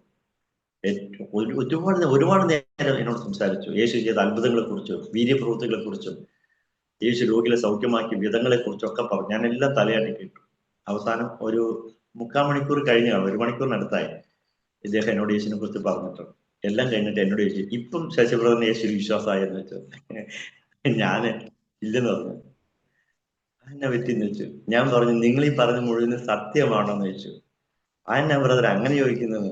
ഞാൻ പറഞ്ഞു, നിങ്ങൾ നിങ്ങളുടെ യേശുവിനെ പൊക്കി പറഞ്ഞോളൂ, കുഴപ്പമൊന്നുമില്ല, പക്ഷെ വിശ്വസിക്കുന്ന രീതിയിലൊക്കെ വേണം അത്യാവശ്യം പൊക്കി പറയാന്ന് പറഞ്ഞു. എന്നെ ബ്രദറെ ഞങ്ങൾ നിനക്ക് സംശയിക്കത്തക്ക രീതിയിലോ ഞങ്ങൾ അതിശയോക്തിയായിട്ട് വല്ലതും പറഞ്ഞോ എന്ന് ചോദിച്ചു. ഞാൻ പറഞ്ഞു നിങ്ങൾ പറഞ്ഞു മൊത്തം അതിശയോക്തിയാ, അതിന് എന്നാ കുഴപ്പം? നിങ്ങൾ ഈ പറഞ്ഞല്ലോ ആരാണ്ട് മരിച്ചിട്ട് 4 ദിവസമായിട്ട് കല്ലറ കിടന്നോ, അയാളുടെ പേര് വിളിച്ചെന്നൊക്കെ പറഞ്ഞില്ലേ, എന്തായാലും പേരെന്താന്ന് ചോദിച്ചു. അപ്പൊ അദ്ദേഹം പറഞ്ഞു അദ്ദേഹത്തിന്റെ പേര് ലാസർ എന്ന് പറഞ്ഞു. നാറ്റം വെച്ചിട്ട് 4 ദിവസമായ കല്ലറയിൽ കിടക്കുന്ന ശവത്തെ പുറത്തു കൊണ്ടുവന്ന് പറഞ്ഞല്ലേ ഇത് നടക്കണ സംഭവമാണോ എന്ന് ചോദിച്ചു. അപ്പൊ അവര് എന്നാ നടക്കാത്തെ? നടക്കുമായിരിക്കും, പക്ഷേ യേശു വിചാരിച്ചാലൊന്നും നടക്കില്ല, പിന്നെ ആര് വിചാരിച്ചാൽ നടക്കും? ഞാൻ പറഞ്ഞ സാക്ഷാൽ സൃഷ്ടിതാവായ ദൈവം വിചാരിച്ചാൽ നടക്കും എന്ന് പറഞ്ഞു. നടക്കുമോ? യെസ്, നടക്കുന്നത്. അപ്പൊ അദ്ദേഹം പറഞ്ഞു ഈ പറഞ്ഞ സാക്ഷാൽ ദൈവം എന്ന് പറയുന്നത് യേശു തന്നെ മോനെ. ആ യേശു മനുഷ്യവേഷത്തിൽ വന്നതാ. ആണോ? എനിക്കത് ആദ്യമായിട്ടാണ് ഞാൻ കേൾക്കുന്നത്. ആണോ? അപ്പൊ എന്റെ ധാരണ ക്രിസ്ത്യാനികളുടെ കൂട്ടത്തിലെ ഒരു മനുഷ്യൻ, ഒരു പ്രവാചകൻ, അല്ലെങ്കിൽ ഒരു നമ്മളൊക്കെ ഹൈന്ദവ ഇതിലുണ്ടല്ലോ നവോത്ഥാന പ്രസ്ഥാനത്തിന്റെ ലീഡർമാർ, അതുപോലെ ഒരു വ്യക്തി എന്നാണ് ഞാൻ ചിന്തിച്ചിരുന്നത്. നമുക്കറിയില്ല, ഞങ്ങളുടെ അയൽവക്കത്തൊന്നും ക്രിസ്ത്യാനികളില്ല. ഉണ്ടെങ്കിൽ തന്നെ അറിയുന്ന ക്രിസ്ത്യാനികളൊക്കെ കപ്പട മീശയും വെച്ച് തോക്കും വെച്ച് അവരുടെ നാട്ടിലേക്ക് അവരുടെ പറമ്പിലേക്ക് കയറി വരുന്ന പന്നീന് വെടിവെച്ചും അതിന് വാറ്റി കാരായം വാറ്റി കുടിക്കുന്ന ക്രൂരന്മാരായ ക്രിസ്ത്യാനികളെയാണ് ഞങ്ങളുടെ അയൽവക്കത്തൊക്കെ ഞാൻ കണ്ടിട്ടുള്ളത്. അപ്പൊ അതുകൊണ്ട് ഇവര് പറയുന്ന ഈ ക്രിസ്ത്യാനികളുടെ ആ ഒരു മനോഭാവവും ആ സ്നേഹവും യേശുവിന്റെ കരുതൽ, ഇതൊക്കെ പറയുമ്പോൾ എനിക്ക് ഇവരൊരു വ്യത്യസ്തരാണെന്ന് എനിക്ക് തോന്നിപ്പോയി. അപ്പൊ ഞാൻ ചോദിച്ചു നിങ്ങൾ ഈ പറഞ്ഞ സത്യമാണോ എന്ന് ചോദിച്ചു. അവര് പറഞ്ഞു മോനെ സത്യമാണെന്ന്. പിന്നെ നിനക്ക് വിശ്വാസം ഉണ്ടെങ്കിൽ ഒരു കാര്യം ഞാൻ കാണിച്ചാലെന്നുണ്ട്. അദ്ദേഹത്തിന്റെ തോൾ സഞ്ചിയിൽ നിന്നും ഒരു കറുത്ത ബൈൻഡുള്ള ഒരു പുസ്തകം എടുത്തു. ആ പുസ്തകത്തിന്റെ ആദ്യത്തെ പേജ് മറിച്ചിട്ട് എന്നോട് പറഞ്ഞു മോനെ ഇതൊന്ന് വായിക്കുന്നുണ്ട്. എന്നെ ആ പുസ്തകം കാണിച്ചു. അതിനകത്ത് എഴുതിയിരിക്കുന്നത് സത്യവേദ പുസ്തകം എഴുതിയിട്ടുണ്ട്. അവര് പറഞ്ഞു മോനെ ഇത്ര നേരം നിന്നോട് ഞങ്ങൾ സംസാരിച്ചത് ഈ സത്യവേദ പുസ്തകത്തിൽ സത്യമാണ്, ഇത് ബോഷ്കല്ല. ഇന്ന് സംഭവിക്കുന്നതും ഇനി സംഭവിക്കാനിരിക്കുന്നതുമായ എഴുതപ്പെട്ട ഏക ഗ്രന്ഥം ഈ വിശുദ്ധ വേദപുസ്തകമാണ്. അതുകൊണ്ട് മോനെ ഈ സത്യം നീ മനസ്സിലാക്കിയാൽ നീ രക്ഷപ്പെട്ടു. ഈ സത്യത്തെയാണ് ഞങ്ങൾ നിങ്ങളെ പരിചയപ്പെടുത്തുന്നത്. അപ്പൊ ഞാൻ ചോദിച്ചു എനിക്ക് ഈ പുസ്തകം തരുമോ? ഒരു ആകാംക്ഷയോടെ ഞാൻ ചോദിച്ചു.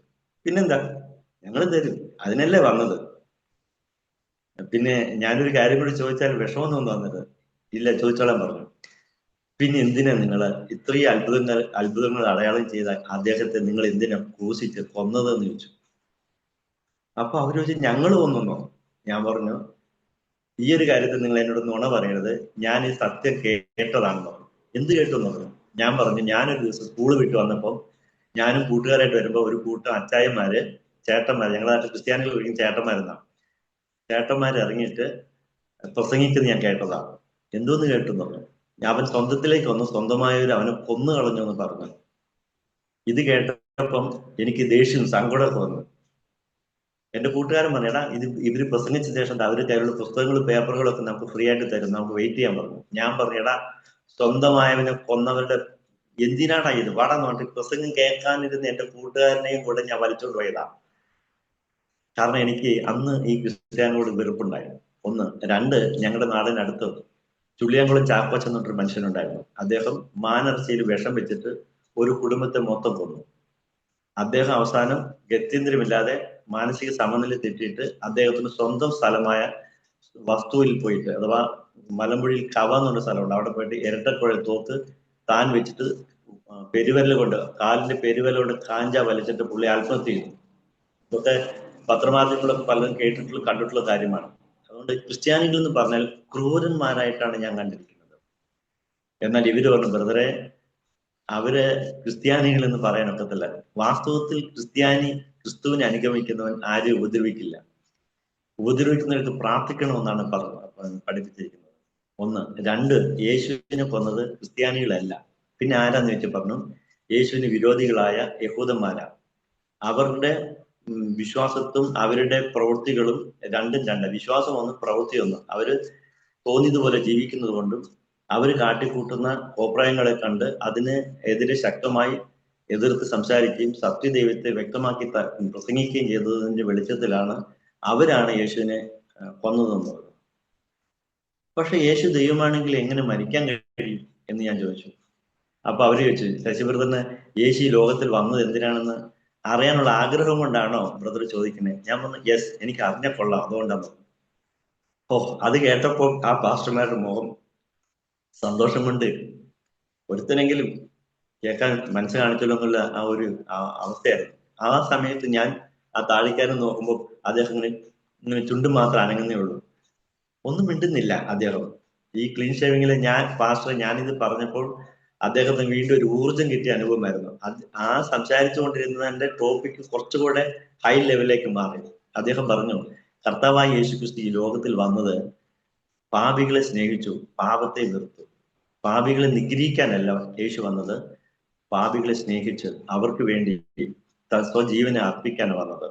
ബൈബിൾ പറയുന്നത് ബ്രദറെ, 1 യോഹന്നാൻ 5-ാം അധ്യായത്തിന്റെ 20-ാം വാക്യത്തില്, അത് അവര് ബൈബിൾ എന്നെ എടുത്ത് കാണിച്ചു കേട്ടോ. ഒരു ചുവന്ന പൈൻ്റുള്ള ബൈബിൾ എനിക്ക് തന്നായിരുന്നു, പുതിയ നിയമം.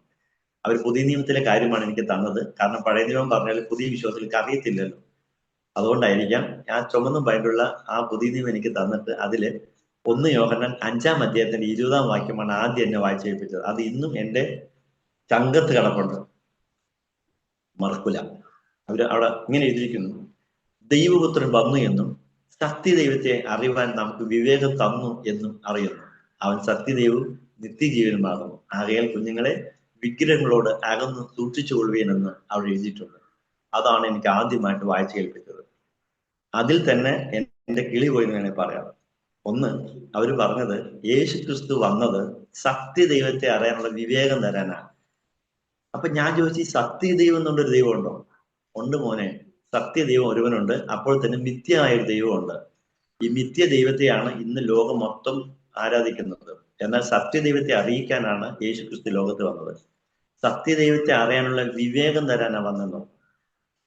അപ്പൊ ഞാൻ ഈ വിവേകം എന്ന് ഉദ്ദേശിക്കുന്നത്, മോനെ, വിവേകം എന്ന് പറഞ്ഞ ഒരു തിരിച്ചറിവാണ്. ഈ തിരിച്ചറിവില്ലാത്തത് കൊണ്ടാണ് മനുഷ്യൻ പാപത്തിലേക്ക് പോയത് എന്ന് പറഞ്ഞിട്ട് അടുത്തൊരു വേദവാക്യം എന്നെ വായിച്ചു കേൾപ്പിച്ചു. റോമർക്കെഴുതിയ ലേഖനം 1-ാം അധ്യായത്തിന്റെ 18 മുതൽ 23 വരേക്കുള്ള വാക്യം.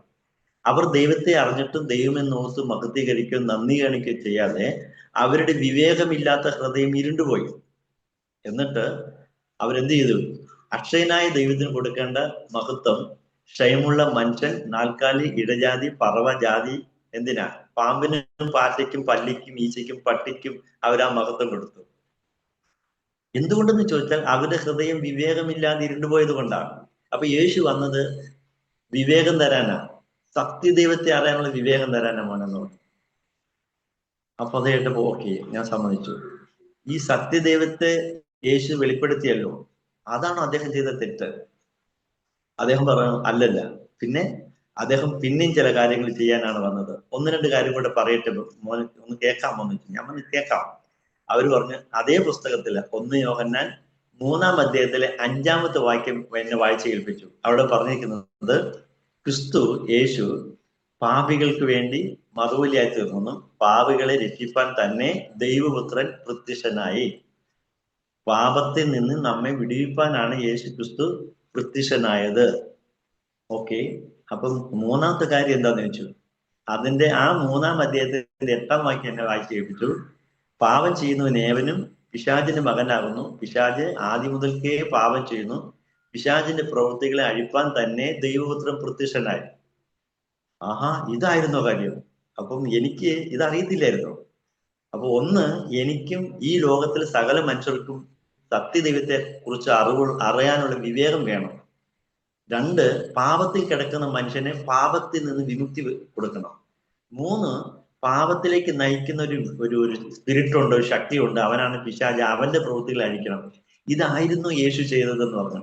ഇത്രയും ചെയ്തിട്ട് കാൽവറി ക്രൂശിൽ വെച്ച് യാഗമായി തീർന്നപ്പോൾ ശത്രുവിന്റെ തലയെ തകർത്തു, അവന്റെ മേൽ ജയോത്സവം കൊണ്ടാടി എന്നാ പറയുന്നത്. ആ യേശു ക്രിസ്തു മാനവരാശിക്ക് വേണ്ടി മരിച്ചു, അടക്കപ്പെട്ടു, 3-ാം ദിവസം ഉയർത്തെഴുന്നേറ്റു. അത് കേട്ടപ്പോ ഒരു മിനിറ്റ് ഉയർത്തെഴുന്നേറ്റോ, അതെപ്പോഴാന്ന് ചോദിച്ചു. എന്നെ ബ്രദർ ചോദിച്ചു. ഞാൻ പറഞ്ഞു അങ്ങനെ എന്നെ പറ്റിക്കരുതെന്ന് പറഞ്ഞു. എന്താന്ന് ചോദിച്ചു. ഞാൻ ശരിക്കും വാദിച്ചു. കാരണം എന്നെ പഠിപ്പിക്കുന്ന ഒരു ടീച്ചറുണ്ട്, സാറാമ്മ ടീച്ചർ. പിന്നെ എന്റെ സയൻസ് ടീച്ചറുണ്ട്, സൂസമ്മ ടീച്ചർ, ഞങ്ങളുടെ വീടിന്റെ അടുത്താണ്. പിന്നെ കണക്ക് സാർ ചാക്കോ സാറ്, അവരുടെയൊക്കെ വീട്ടിൽ ഞാൻ പോയിട്ടുണ്ട്. എനിക്ക് എന്തെങ്കിലും സംശയം വന്നാൽ ഞാൻ അവിടെ ചെല്ലും. കാരണം ഫീസ് കൊടുക്കാതെ നമുക്ക് എന്ത് ചെയ്യാൻ പറ്റും. കാര്യങ്ങൾ പഠിക്കാൻ പറ്റും. അതുകൊണ്ട് അവിടെ ചെല്ലുമ്പോൾ ഞാൻ അവരുടെ വീട്ടിൽ യേശുവിനെ കണ്ടിട്ടുണ്ട് ക്രൂശി കിടക്കുന്നതായിട്ട്. ഇവര് പറഞ്ഞു ഉരുത്തെഴുന്നേറ്റ്. ഞാൻ പറഞ്ഞു എന്നെ പറ്റിക്കരുത്, എന്നെ പഠിപ്പിച്ച ടീച്ചർമാരുടെ വീട്ടിൽ യേശു ഉണ്ട്, ക്രൂശി കിടക്കുന്നത് ഞാൻ കണ്ടിട്ടുണ്ടെന്നുള്ളത്. അവര് പറഞ്ഞു എന്റെ പൊന്നു ബ്രദറെ, അത് യേശു അല്ല. പിന്നെ നീ പറയുന്ന യേശു ഞങ്ങൾ പറയുന്ന യേശു രണ്ടും രണ്ടാ മോനെ. എന്നാന്ന് ചോദിച്ചു. എടോ, നീ പറയുന്ന യേശു വാർക്കപ്പെട്ടവനാ, ഞങ്ങൾ പറയുന്ന യേശു വാഴ്ത്തപ്പെട്ടവനാ, ഉയർത്തെഴുന്നേറ്റവനാ. കല്ലുകൊണ്ടോ മണ്ണുകൊണ്ടോ അല്ലെങ്കിൽ പ്ലാസ്റ്റർ പരീസ കൊണ്ട് ഉണ്ടാക്കിയ രൂപത്തെ അല്ലേ നീ യേശു എന്ന് പറയുന്നത്. വാസ്തവത്തിൽ അത് യേശു അല്ല. പിന്നെ ഞാൻ ചോദിച്ചു, പിന്നെ അതിന്റെ മുന്നിൽ അവരെന്തിനാ മെഴുതിരി എത്തിക്കണേ, പിന്നെ അതിന്റെ മുന്നിൽ എന്തിനാ പ്രാർത്ഥിക്കണേന്ന് വെച്ചു. അതുകൊണ്ട് അത് അപ്പോഴാ പറഞ്ഞു അവരുടെ വിവേകമില്ലായ്മ. ഓക്കെ ഓക്കെ ഓക്കെ, അപ്പൊ ക്രിസ്ത്യാനികൾക്കും വിവേകം ഇല്ലേ? ഇത് കേട്ടപ്പോ ആ താടിക്കാരൻ ചിരി വന്നു. അദ്ദേഹം എന്നെ നോക്കി ഒന്ന് ചിരിച്ചു. അപ്പൊ വീണ്ടും ഈ ക്ലീൻ ഷേവിംഗിലെ പാസ്റ്റർ കണ്ടിന്യൂ ചെയ്തു. പൊന്നു ബ്രദറെ, ഇന്ന് ക്രിസ്ത്യാനികൾ എന്ന് പറഞ്ഞ പലർക്കും യേശു എന്തിനാന്ന് വന്നെന്ന് ചോദിച്ചാൽ അറിയത്തില്ല. അതാണ് സത്യം. പലർക്കും ബൈബിൾ വീട്ടിലുണ്ടെങ്കിൽ ബൈബിൾ പോലും വായിക്കാത്ത എത്രയോ ക്രിസ്ത്യാനികളുണ്ട്. അത് അറിയാമോ ബ്രദർ? ഞാൻ എനിക്ക് അറിഞ്ഞൂടാന്ന്. അതൊക്കെ അറിയണം, ഇതാണ് സത്യം. ഓക്കെ, നിനക്ക് യേശുവിൽ വിശ്വാസമുണ്ടോ? ഞങ്ങൾ ഈ പറയുന്നത് മനസ്സിലാവുന്നുണ്ടോ? പക്ഷെ ഉയർത്തെഴുന്നേറ്റു എന്ന് പറയുന്നത് സത്യമാണോ എന്ന് വെച്ചു. അവര് പറഞ്ഞു ഞങ്ങൾ ഈ പറയുന്നത് സത്യവേദോസ സത്യമാണ്, ബ്രദറിന് വേണമെങ്കിൽ വിശ്വസിച്ചാൽ മതി. അപ്പൊ നിങ്ങളുടെ പുസ്തകം മാത്രമാണോ സത്യവേദ പുസ്തകം? ഞങ്ങളുടെ പുസ്തകമൊന്നും സത്യമല്ലേ? അടുത്ത എന്റെ ചോദ്യം. ഇത് കേട്ടപ്പം ക്ലീൻ ഷേവിംഗിലെ പാസ്റ്റർ താടിക്കാരന്റെ പാസ്റ്റയൊന്ന് നോക്കി. ഇദ്ദേഹം നമ്മളെ പിടിച്ചെടുത്തൊന്നും നിൽക്കുന്നില്ലെന്ന രീതിയിൽ താടിക്കാരനെ നോക്കി. അപ്പൊ താടിക്കാരൻ പറഞ്ഞു, ഒരു മിനിറ്റ് എന്ന് പറഞ്ഞു. ഈ ക്ലീൻ ഷേവിംഗിലെ പാസ്റ്റർ മാറ്റിയിട്ട് താടിക്കാരൻ മുന്നോട്ട് വന്നു.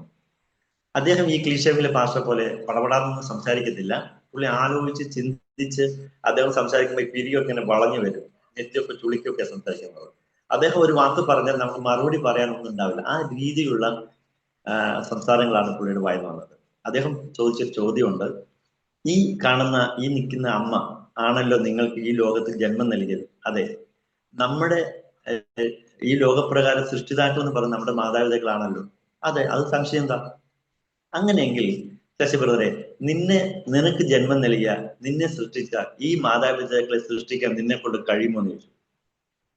വാസ്തവത്തിൽ ആ ഒരു ചോദ്യത്തിന് മുന്നിൽ ഞാൻ പതറി, കിളിപോയി. ഞാൻ പറഞ്ഞു, അതെങ്ങനെ കഴിയാ? അങ്ങനെയെങ്കിൽ ഈ കാണുന്ന സകലത്തെ സൃഷ്ടിച്ച ദൈവത്തെ സൃഷ്ടിക്കാൻ മനുഷ്യന് കഴിയുമോ ബ്രദറെ? നീ ഒന്ന് ചിന്തിച്ചു നോക്കുന്നത്. അത് ശരിയാ. ചുരുക്കി പറഞ്ഞ ഒരു സംഭാഷണം, ഒരു കഥ രീതിയിലാണ് അവരെന്നോട് സംസാരിച്ചത്. എനിക്ക് എന്തെന്നില്ലാത്ത അവരോടൊരു പ്രത്യേക അടുപ്പം തോന്നി. അവര് മാത്രമല്ല, എനിക്ക് TV എന്നുള്ള ക്ഷയരോഗം ഉള്ളതുകൊണ്ട് വീട്ടിൽ നിന്ന് ആൾക്കാർ വന്നിട്ട് അകലം വിട്ടേ സംസാരിക്കത്തുള്ളൂ. പക്ഷെ ഈ സാറുമാർ രണ്ടുപേരും എന്നെ തൊട്ടും തലോടിയൊക്കെ സംസാരിച്ചു. ഇടയ്ക്ക് ആ താടിക്കാരൻ എന്റെ തലമുടിയിലൊക്കെ ഒന്ന് ഇങ്ങനെ തലോടി.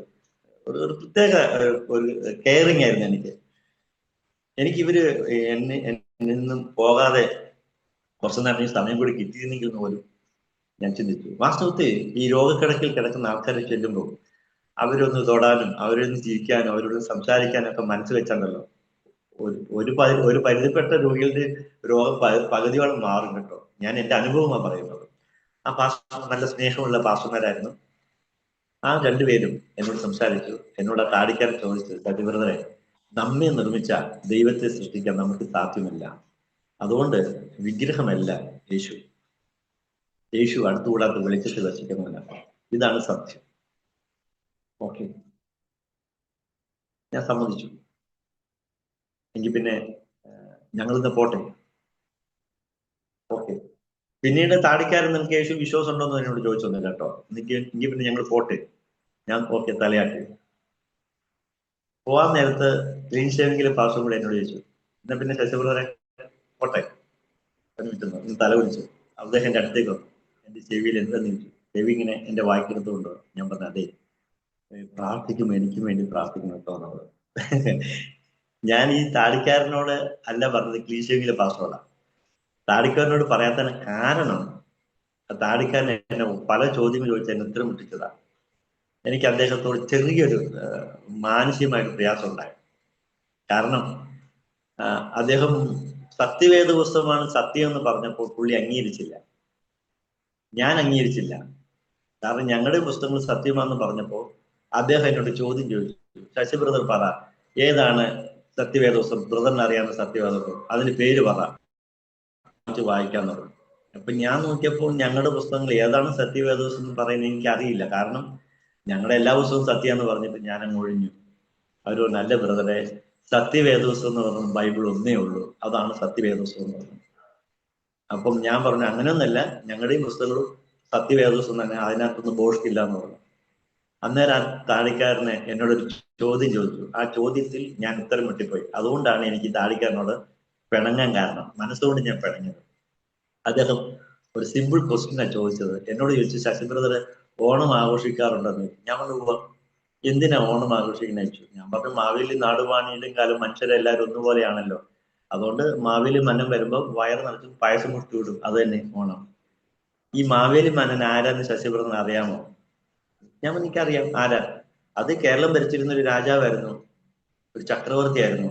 അദ്ദേഹത്തിന് എന്താ സംഭവിച്ചതെന്ന് ചോദിച്ചു. ഇത്രയും നല്ലൊരു രാജാവല്ലേ, അദ്ദേഹത്തിന്റെ ഭരണകാലത്ത് കളവില്ല, ചതിയില്ല, എള്ളോളുമുള്ള പൊളിവചനങ്ങള്.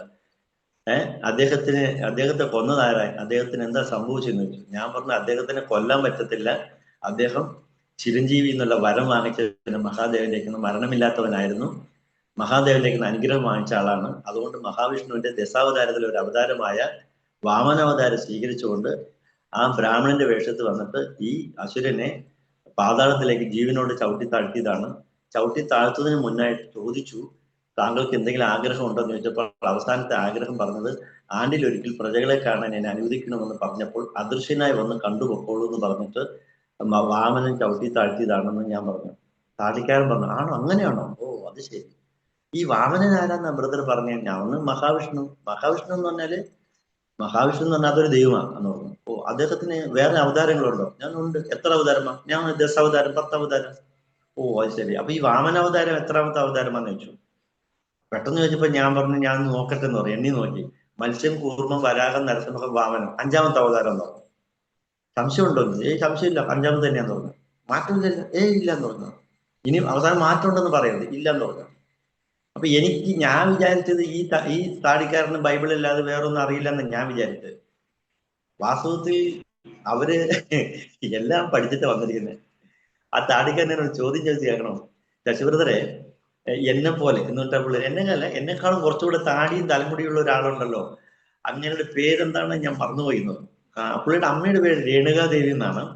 അമ്മയെ കൊന്നിട്ട് കോടാലി പിച്ചാത്തി എന്താണ് വലിച്ചെറിഞ്ഞിട്ട് ഇങ്ങനെ കേരളം ഉണ്ടാക്കി അയാളുടെ പേര് ഞാൻ മറന്നു. ബ്രദറിന് അറിയാമോ എന്ന് ചോദിച്ചു. അങ്ങേർക്ക് അറിയാം, അങ്ങനെ എന്നെ കൊണ്ട് തന്നെ പറയിപ്പിക്കാൻ വേണ്ടിയിട്ടായിരുന്നു. ഞാൻ പറഞ്ഞു, അങ്ങേരുടെ പേര് പരശുരാമനാണ്, പിച്ചാത്തി എന്നല്ലേ അറിഞ്ഞു, കോടാലി തന്നെയാന്ന് പറഞ്ഞു. ആ പരശുരാമ, അത് തന്നെ. അത് എത്രാമത്തെ അവതാരമാണ് ബ്രദർ എന്ന് ചോദിച്ചു. ഞാൻ എണ്ണി നോക്കിയപ്പോ 6ാമത്തെ അവതാരമാണ്. അപ്പൊ എന്നോട് ഈ താടിക്കാരൻ ചോദിക്കുക, അപ്പൊ പിന്നെ 5ാമത്തെ അവതാരത്തില് ഈ മഹാബലി മലയാളികളൊക്കെ വെള്ളത്തിൽ നീന്തി കളിക്കായിരുന്നു, അല്ല എല്ലാവർക്കും ഹൗസ് ബോട്ട് ഉണ്ടായിരുന്നു എന്ന് ചോദിച്ചു. ഈ ചോദിച്ചാൽ പിണങ്ങാൻ എന്തോ ചെയ്യും. ഞാനും ആലോചിച്ച്, ശരിയാണല്ലോ. 5ാമത്തെ അവതാരത്തില് വാമനൻ വന്ന് മഹാബലി ചവിട്ടി താഴ്ത്തിന്ന് ഞാൻ തന്നെ പറഞ്ഞത്. പക്ഷെ കേരളം ഉണ്ടാവണമെങ്കിൽ 6ാമത്തെ അവതാരത്തിൽ പരശുരാമൻ മഴ പറയണോ? ഇത് എങ്ങനെ ഒരു ക്ലിയർ ആവുന്നില്ലല്ലോ ബ്രദറെ, ഓർഡർ തെറ്റിക്കിടക്കാണെന്ന് പറഞ്ഞു. എന്നെ ഉത്തരം മുട്ടിച്ചൊന്നേ. പക്ഷേ ആ ക്ലീൻ ഷേവിംഗിലെ പാസ്റ്റർ എന്നെ സഹായിച്ചു. അങ്ങനെ എന്നെ ഹെൽപ്പ് ചെയ്ത്. എന്താണെന്നറിയാമോ, ഞാൻ ഇവരെ അന്ന് പാസ്റ്റർ ഒന്നും വിളിക്കാൻ അറിയത്തില്ല, ഞാൻ ഇവർ രണ്ടുപേരും സാറെന്ന് വിളിച്ചത്. എന്റെ സാറെ ചിലപ്പോ ഇങ്ങനെ ആയിരിക്കുന്നു. അപ്പൊ ഉടനെ ഈ ക്ലീൻ ഷേവിംഗിലെ പാസ്റ്റർ താടിക്കാരൻ പാസ്റ്ററോട് പറയാണ്, എന്റെ സാറെ ചിലപ്പോ എഴുതി വന്നപ്പോ ഓർഡർ തെറ്റിയിട്ടുണ്ടെങ്കിലോ എന്ന് പറഞ്ഞു. ഞാൻ അതിൽ കയറി പിടിച്ചു, യെസ്, ചിലപ്പോ അങ്ങനെ ആയിരിക്കും, ഓർഡർ തെറ്റിട്ടായിരിക്കും എന്ന് പറഞ്ഞു. എന്നെ ക്ലീൻ ഷേവിംഗിലെ പാസ്റ്റർ സഹായിച്ചത്. അതുകൊണ്ട് എനിക്ക് സന്തോഷം തോന്നി. അപ്പോ ഈ ക്ലീൻ ഷേവിംഗിലെ പാസ്റ്റർ എനിക്ക് സഹായിച്ചപ്പോ ഞാനും പറഞ്ഞു, ഒരു പക്ഷെ എഴുതി വന്നപ്പോ ഓർഡർ തെറ്റിയതായിരിക്കും എന്ന് പറഞ്ഞു. താടിക്കാരൻ പറഞ്ഞു, അങ്ങനെയാണെങ്കിൽ നോ പ്രോബ്ലം, കുഴപ്പമില്ല ബ്രദറെ, അതിനിപ്പോ എന്നാ പറ്റും, ഓർഡർ തെറ്റാണ്, മനുഷ്യർ എഴുതി ആയിരിക്കുമല്ലോ, ആരെങ്കിലും എഴുതിയതായിരിക്കുമല്ലോ, അപ്പോൾ എഴുതി വരുമ്പോ ഓർഡർ തെറ്റിയതായിരിക്കും, നോ പ്രോബ്ലം. പക്ഷേ ഈ പുസ്തകം ഉണ്ടല്ലോ, ഈ കറുത്ത ബൈൻഡുള്ള ഈ വെളുത്ത പുസ്തകം, ഇത് 66 പുസ്തകങ്ങൾ അടങ്ങിയ ഈ സത്യവേദ പുസ്തകത്തിൽ 40ൽ പല ആൾക്കാർ എഴുതിയതാ, ലോകത്തിന്റെ നാനാ ദിക്കിൽ നിന്ന് എഴുതിയത്. ഇന്ന് വരെയിട്ടും ഇതിന്റെ ഓർഡർ തെറ്റിയിട്ടില്ല. ശശിവ്രതം ഒന്ന് വായിച്ചു നോക്ക്, ഇത് തരാം. ഇദ്ദേഹത്തിന് വേണമെന്നല്ലേ പറഞ്ഞത്. മാത്രമല്ല ബ്രദറെ, മറ്റ് ഇതര ഗ്രന്ഥങ്ങളെ പോലല്ല ഈ ഗ്രന്ഥത്തിന്റെ പ്രത്യേകത, ഈ ഗ്രന്ഥത്തിന്റെ ഗ്രന്ഥകർത്താവിന്റെ സാന്നിധ്യം ഇത് വായിക്കുമ്പോഴേക്കും നമുക്ക് അനുഭവിച്ചറിയാൻ പറ്റും. ഈ വേദപുസ്തകത്തിന്റെ സത്യങ്ങളും ഈ ബൈബിളുമായിട്ട് എന്നെ എന്നെ എന്നെ എന്നതെയാ ആ സ്നേഹച്ചങ്ങലയിൽ കോർത്തിണയ്ക്കെന്ന് പറയത്തില്ലേ, എനിക്ക് ആ ബൈബിള് ഇപ്പൊ തന്നെ കിട്ടിയാൽ കൊള്ളാമെന്നുള്ള ആഗ്രഹത്തിലേക്ക് എന്നെ ആ താടിക്കാരൻ കൊണ്ടുവന്നു. എങ്കിലും ഈ താടിക്കാരൻ ഉത്തരം മുട്ടിച്ചുകൊണ്ട് എനിക്ക് അങ്ങേരോട് സംസാരിക്കാൻ ഒരു മാനസികമായിട്ട് ചെറിയ പ്രയാസം ഉണ്ടായതുകൊണ്ട് താടിക്കാരൻ എന്നാ പൊക്കോട്ടം നിന്നപ്പോ ആന്ന് പറഞ്ഞു. ക്ലീൻഷമിയിലെ പാസ്റ്റർ പൊക്കോട്ടം നിന്നപ്പോ ഞാനൊന്ന് തലയാട്ടി ഇങ്ങോട്ട് വരാൻ പറഞ്ഞു. കുഞ്ഞിന് ചെവി എൻഡിലേക്ക് കൊണ്ടുവന്നപ്പോ ഞാൻ പറഞ്ഞു, അതെ പ്രാർത്ഥിക്കും, എനിക്ക് വേണ്ടി പ്രാർത്ഥിക്കണം കേട്ടോ. ഇത് പറഞ്ഞപ്പം ഈ ക്ലീൻ ഷേവിങ്ങിലെ പാസ്റ്റർക്ക് സന്തോഷം കൊണ്ട് താടിക്കാരനോട് പറയാ, സാറേ ശശിവരന് പ്രാർത്ഥിക്കണമെന്ന് പറയണേ. ആണോ, ശശിവരന് പ്രാർത്ഥന ആവശ്യമാണോ? അതെ. അങ്ങനെ തലയാട്ടി ഞാൻ, എനിക്ക് അദ്ദേഹത്തിന് സംസാരിക്കാൻ ഇഷ്ടമല്ല താടിക്കാരനോട്. ഞാൻ ഇപ്പൊ തലയാട്ടി കൊള്ളാന്നുള്ള രീതിയിൽ. ഓക്കെ ബ്രദറെ, ഞങ്ങൾ പ്രാർത്ഥിക്കാൻ വേണ്ടിയാ വന്നത്, ശശിവരന് വേണ്ടി ഞങ്ങളിപ്പോ പ്രാർത്ഥിക്കാം. പക്ഷെ ഒരു ചോദ്യം ചോദിച്ചാൽ പിണങ്ങുമെന്ന് വെച്ചു. ഈ താടിക്കാരൻ എപ്പോ നോക്കിയാലും ചോദ്യമാണല്ലോ. ഇനി എന്താണാവോ ഇങ്ങനെ ചോദിക്കാൻ പോണെന്ന് വിചാരിച്ചിട്ട് വിഷമം കൊണ്ട് എന്ന് മോളി ആയിക്കോട്ടെ, ഇനി അവസാനത്തെ ചോദ്യം എന്താണെന്ന് അറിയാമല്ലോ എന്ന് മോളി. അപ്പൊ അദ്ദേഹം പറഞ്ഞു, അല്ല വേറൊന്നുമല്ല, ഞങ്ങൾ പ്രാർത്ഥിച്ച് ശശിവരനെ യേശു സൗഖ്യമാക്കുമല്ലോ. വിശ്വാസം ഉണ്ടല്ലോ? വിശ്വാസമുണ്ട്. യേശു സൗഖ്യമാക്കിയ നീ യേശുവിന് എന്ത് കൊടുക്കും? നിസ്സാര ചോദ്യമാ ചോദിച്ചത്. ഇത് കേട്ടെ, ഇതാണ് വലിയ കാര്യം. ഞാൻ പറഞ്ഞു, എന്റെ ജ്യേഷ്ഠന്മാര്, എന്റെ മൂത്ത ജ്യേഷ്ഠൻ ഗുരുവായൂരിൽ അപ്പനോട് നേർന്നിട്ടുണ്ട്, എന്റെ അനുജനെ സൗഖ്യമാക്കിയാൽ അവിടെ കൊണ്ടുവന്നാൽ ഈന്തപ്പഴം കൊണ്ട് തുലാഭാരം തൂക്കാൻ നേർന്നിട്ടുണ്ട്. രണ്ടാമത്തെ ജ്യേഷ്ഠൻ ശബരിമലയിൽ അപ്പനോട് പറഞ്ഞിട്ടുണ്ട്, എന്റെ അനുജനെ സൗഖ്യമാക്കിയാൽ ഞാൻ അവനെയും കൊണ്ട് ഈ പാലക്കാട്ട് നിന്ന് പത്തനംതിട്ട വരെ നടന്നു വന്ന് മല കയറാനാണ് പുള്ളി നേർന്നിരിക്കുന്നത്. എന്റെ മൂന്നാമത്തെ ജ്യേഷ്ഠൻ നേർന്നിരിക്കുന്നത് പളനിമല അപ്പനോടാണ്.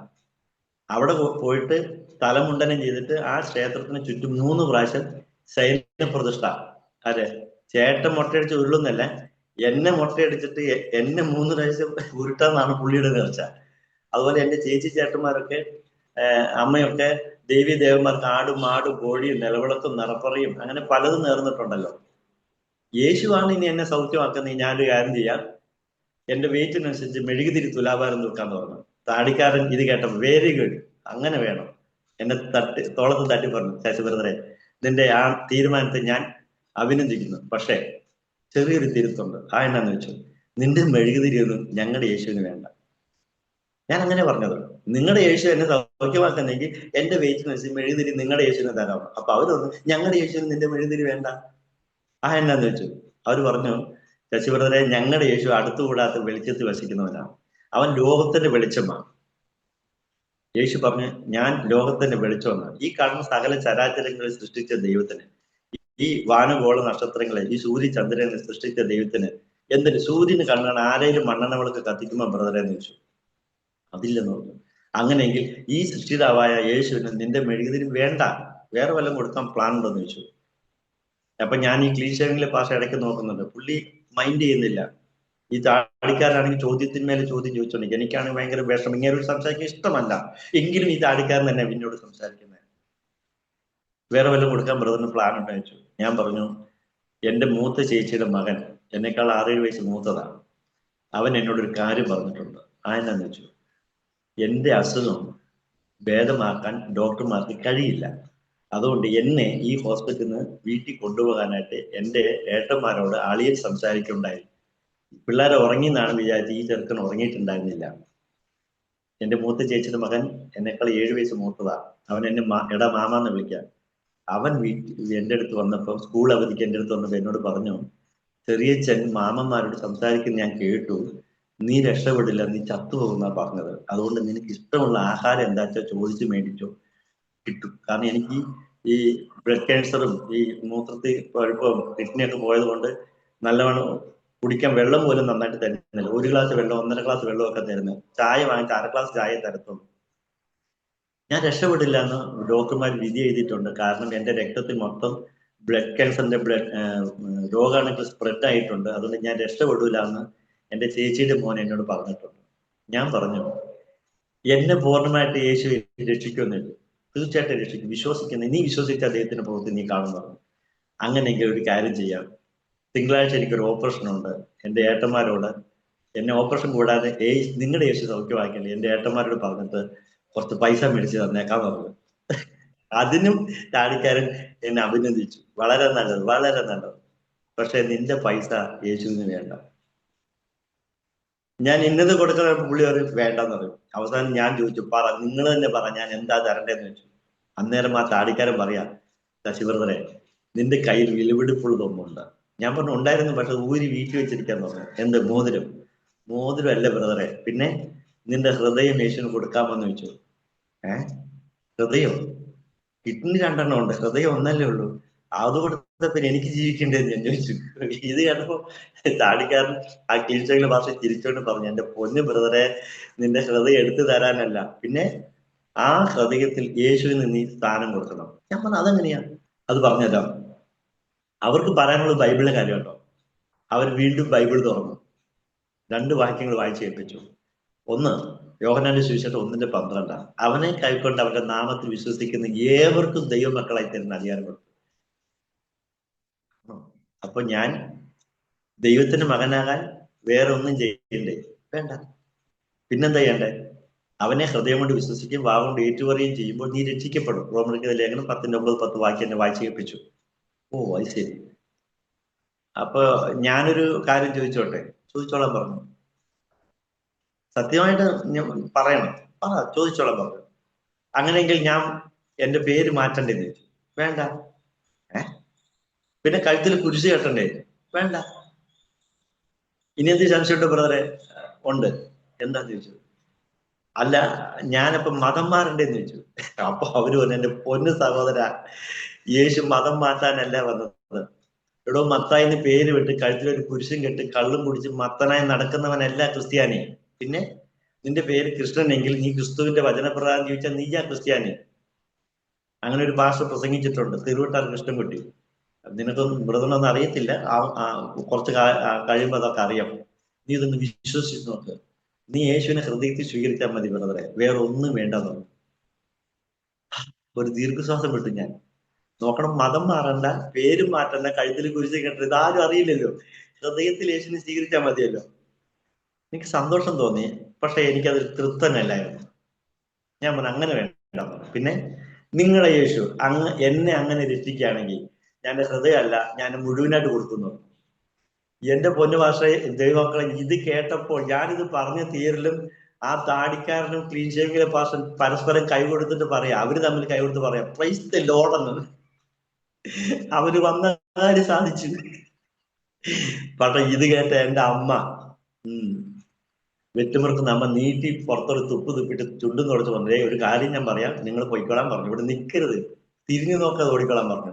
എന്നു വെച്ചു, നിങ്ങൾ വന്നപ്പോഴേ എനിക്ക് കാര്യം പിടികിട്ടി, നിങ്ങൾ മതം മാറ്റം വന്നവരാ. അവനോട് ഹൃദയം കൊടുക്കാൻ പറയുമ്പോൾ അവന് മൊത്തം കൊടുക്കാന്നാ പറയണം. ഇതൊന്നും ശരിയാകുന്ന കേസല്ല, നിങ്ങൾ വിട്ടോളം പറഞ്ഞു. അമ്മ അവരോട് ഭയങ്കര ദേഷ്യത്തിൽ സംസാരിച്ചു. അപ്പൊ ഞാൻ എന്റെ അമ്മയുടെ മുഖത്തേക്ക് നോക്കി, ഏമമ്മ ഇക്കടെ ചൂടി എന്ന് പറഞ്ഞു. ഞങ്ങളുടെ വീട്ടിൽ തെലുങ്ക സംസാരിക്കണം, ഇങ്ങോട്ട് നോക്കാൻ പറഞ്ഞു. ఏమిరాని വെച്ചു, యేసు దేవుడు అంటే రొమ్ములేని వస్తేనే എക്സ്റേ എടുത്തേനെ സ്കാൻ ചെയ്ത് తెలుസാന്ന് വെച്ചു. യേശുവിനെ ഹൃദയത്തിൽ സ്വീകരിച്ചാൽ ഈ എക്സ്റേ എടുത്താലോ സ്കാനും ചെയ്താലോ ആരും അറിയില്ല, അതിൽ തെളിയത്തുമില്ല. പേര് മാറണ്ട, മതം മാറണ്ട, കഴുത്തിൽ കുരിശ് കെട്ടണ്ട, ഹൃദയത്തിൽ സ്വീകരിച്ച ആരറിയാനാ പോണേന്ന് വെച്ചു. തെലുഗുല ഞാൻ സംസാരിച്ചത്. ഞങ്ങൾ സംസാരിക്കുമ്പോൾ പാസ്റ്റർമാർ 2 പേരും സൈലന്റ് ആയിട്ട് ഞങ്ങളെ നോക്കിക്കൊണ്ടിരുന്നു. അമ്മ കുറേ നേരം ആലോചിച്ചു, ശരിയാണല്ലോ, അന്ന് പിന്നെ പേര് మారണല്ലോ. വേണ്ട. കഴുത്തിൽ കുരിശ് കെട്ടൂലല്ലോ. ഇല്ലെന്നേ. നീ మతం మారు. ఇల్లాന്ന്. యేసుని హృదయത്തെ చేరిక పోనే. ఏం చెప్పావు? ప్రే చేశానా? నాకు సవాలు ప్రార్థన చేయాలనా? ശരി, നീ ആ സക്കടേന്റെ ആയിപ്പോയി, ചെയ്തോളാൻ പറഞ്ഞു സാറുമാരെ. ഇനി അവന്റെ അങ്ങനെ ഒരു ആഗ്രഹം ഉണ്ടെങ്കിൽ ഞാനായിട്ട് മുടക്കണില്ല, നിങ്ങൾ പ്രാർത്ഥിച്ചോന്ന് പറഞ്ഞു. കാരണം എന്റെ അവസാനത്തെ ആഗ്രഹം അമ്മ സാധിപ്പിച്ചതാ. അമ്മയ്ക്കറിയാം ഞാൻ ഏറിയാൽ 2 ആഴ്ചക്കുള്ളിൽ തട്ടിപ്പോകും. ഈ ബ്ലഡ് മാറ്റിയാലും ഈ ഡയാലിസിസ് മെഷീൻ വെച്ചാൽ ഞാൻ അധികം കാലം ജീവിക്കുന്നില്ല. ഡോക്ടർമാർ അങ്ങനെ പറഞ്ഞിട്ടുണ്ട്. ഇനി ഈ പാസ്റ്റർമാർ പ്രാർത്ഥിക്കാതെ പോയി ഞാൻ മരിച്ചാൽ പിന്നെ എന്റെ ആത്മാവിനെ ശാന്തിപ്പെടുത്താൻ അമ്മ പിന്നെ പള്ളികൾ കയറി ഇറങ്ങി മെഴുകുതിരി കത്തിക്കേണ്ട ഗതികേട് വരും. അത് വരാതിരിക്കാനാണ് അമ്മ എന്റെ അവസാനത്തെ ആഗ്രഹം സാധിപ്പിച്ചത്. ഇന്ന് ഇവിടെ എല്ലാരും എന്താ പറയാ, മരിച്ച ആത്മാക്കളെ വിളിച്ച് ഭക്ഷണം കൊടുക്കുന്ന ഒരു ദിവസമാണ്.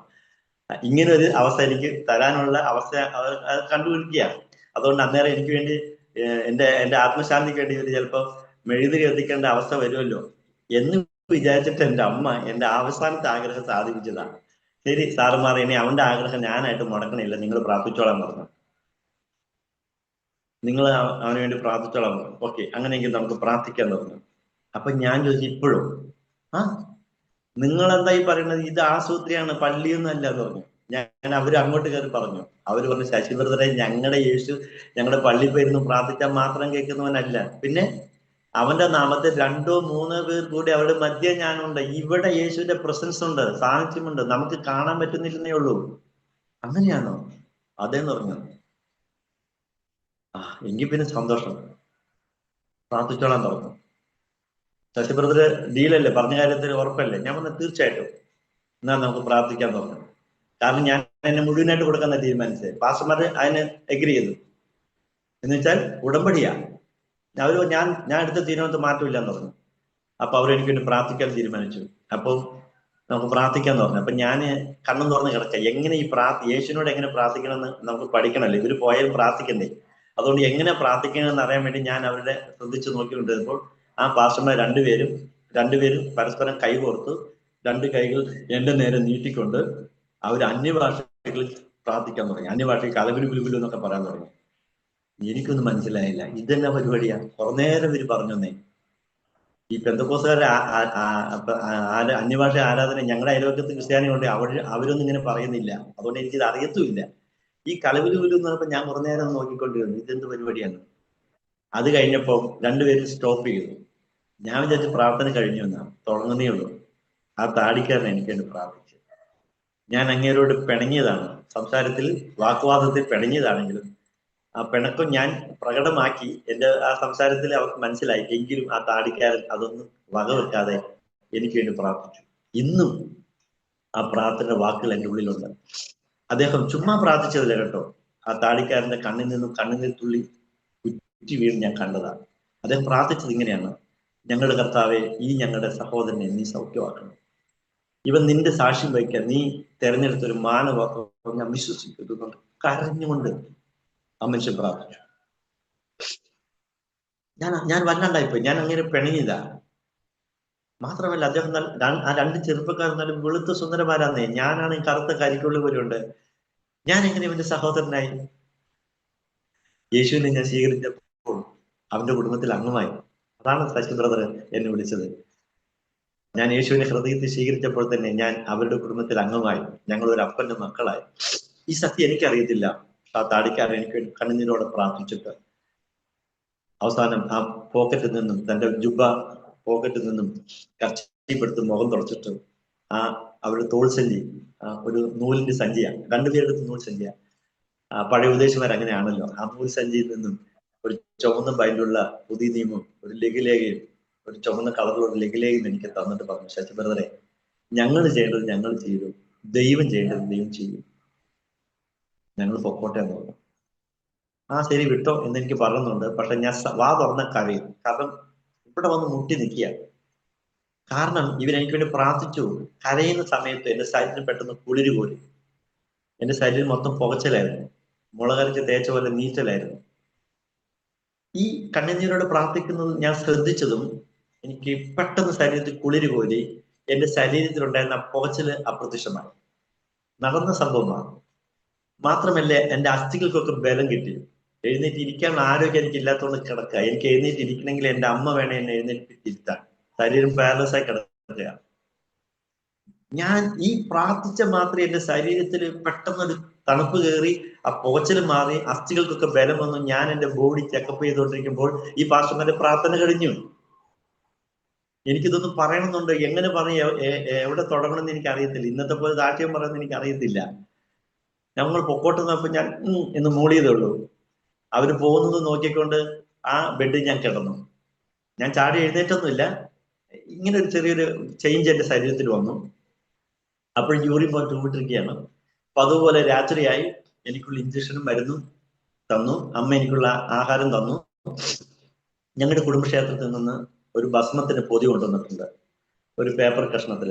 ഒരു നുള്ളു ഭസ്മം എടുത്തിട്ട് എന്റെ നെത്തി വെക്കും, ഒരു നുള്ളു എന്റെ വായിക്കകത്ത് തരും. എന്നും ചെയ്യുന്നതാണ് ഉറങ്ങുന്നതിന് മുമ്പ്.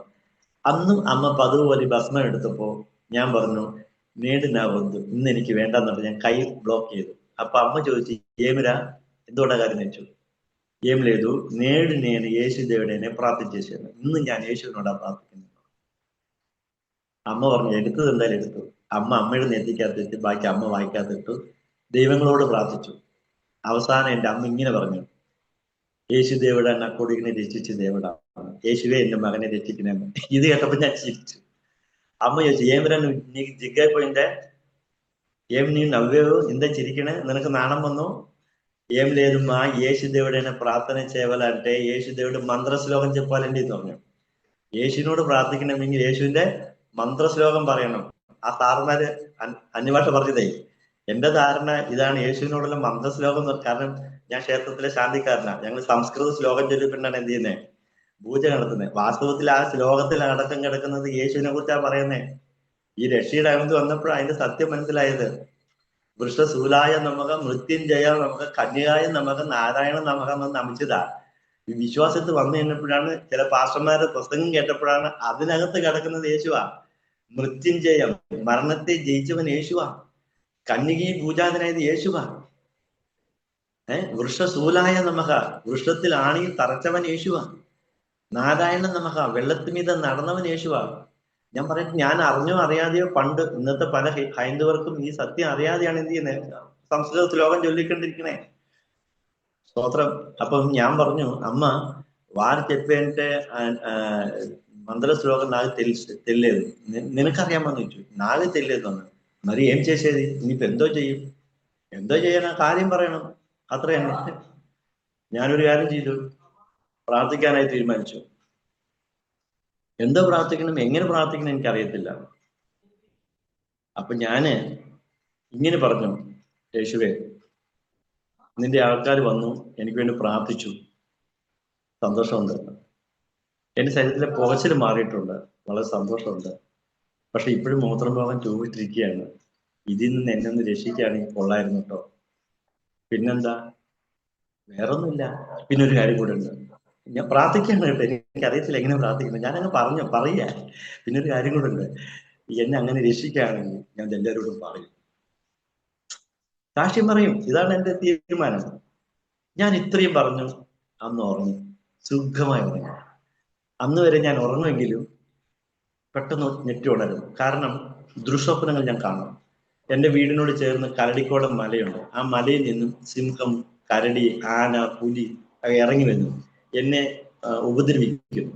ആനയൊക്കെ വന്നിട്ട് എൻ്റെ തല പറിച്ചെടുത്ത് ഫുട്ബോൾ തട്ടുന്നത് ഞാൻ സ്വപ്നം കാണും. ചാടി എഴുന്നേക്കും, ഉണരും, പിന്നെ ഉറക്കം പോരും. വാഹനങ്ങൾ കൂട്ടിയിടിക്കുന്നു, എന്നെ ആരാണ്ട് പൊക്കത്തിലേക്ക് കൊണ്ട് എന്നെ തള്ളിയിടുന്നു. ഇങ്ങനെയുള്ള മരണം അകാരണമായ മരണ സ്വപ്നം. ചുരുക്കി പറഞ്ഞൊരു മരണഭയം എന്നെ ഫോളോ ചെയ്തുകൊണ്ടിരുന്നു. പക്ഷെ യേശുവിനെ ഹൃദയത്തിൽ സ്വീകരിച്ചപ്പോൾ ആദ്യമായി എനിക്കുണ്ടായത്, എന്നിൽ ആ മരണഭയം മാറി.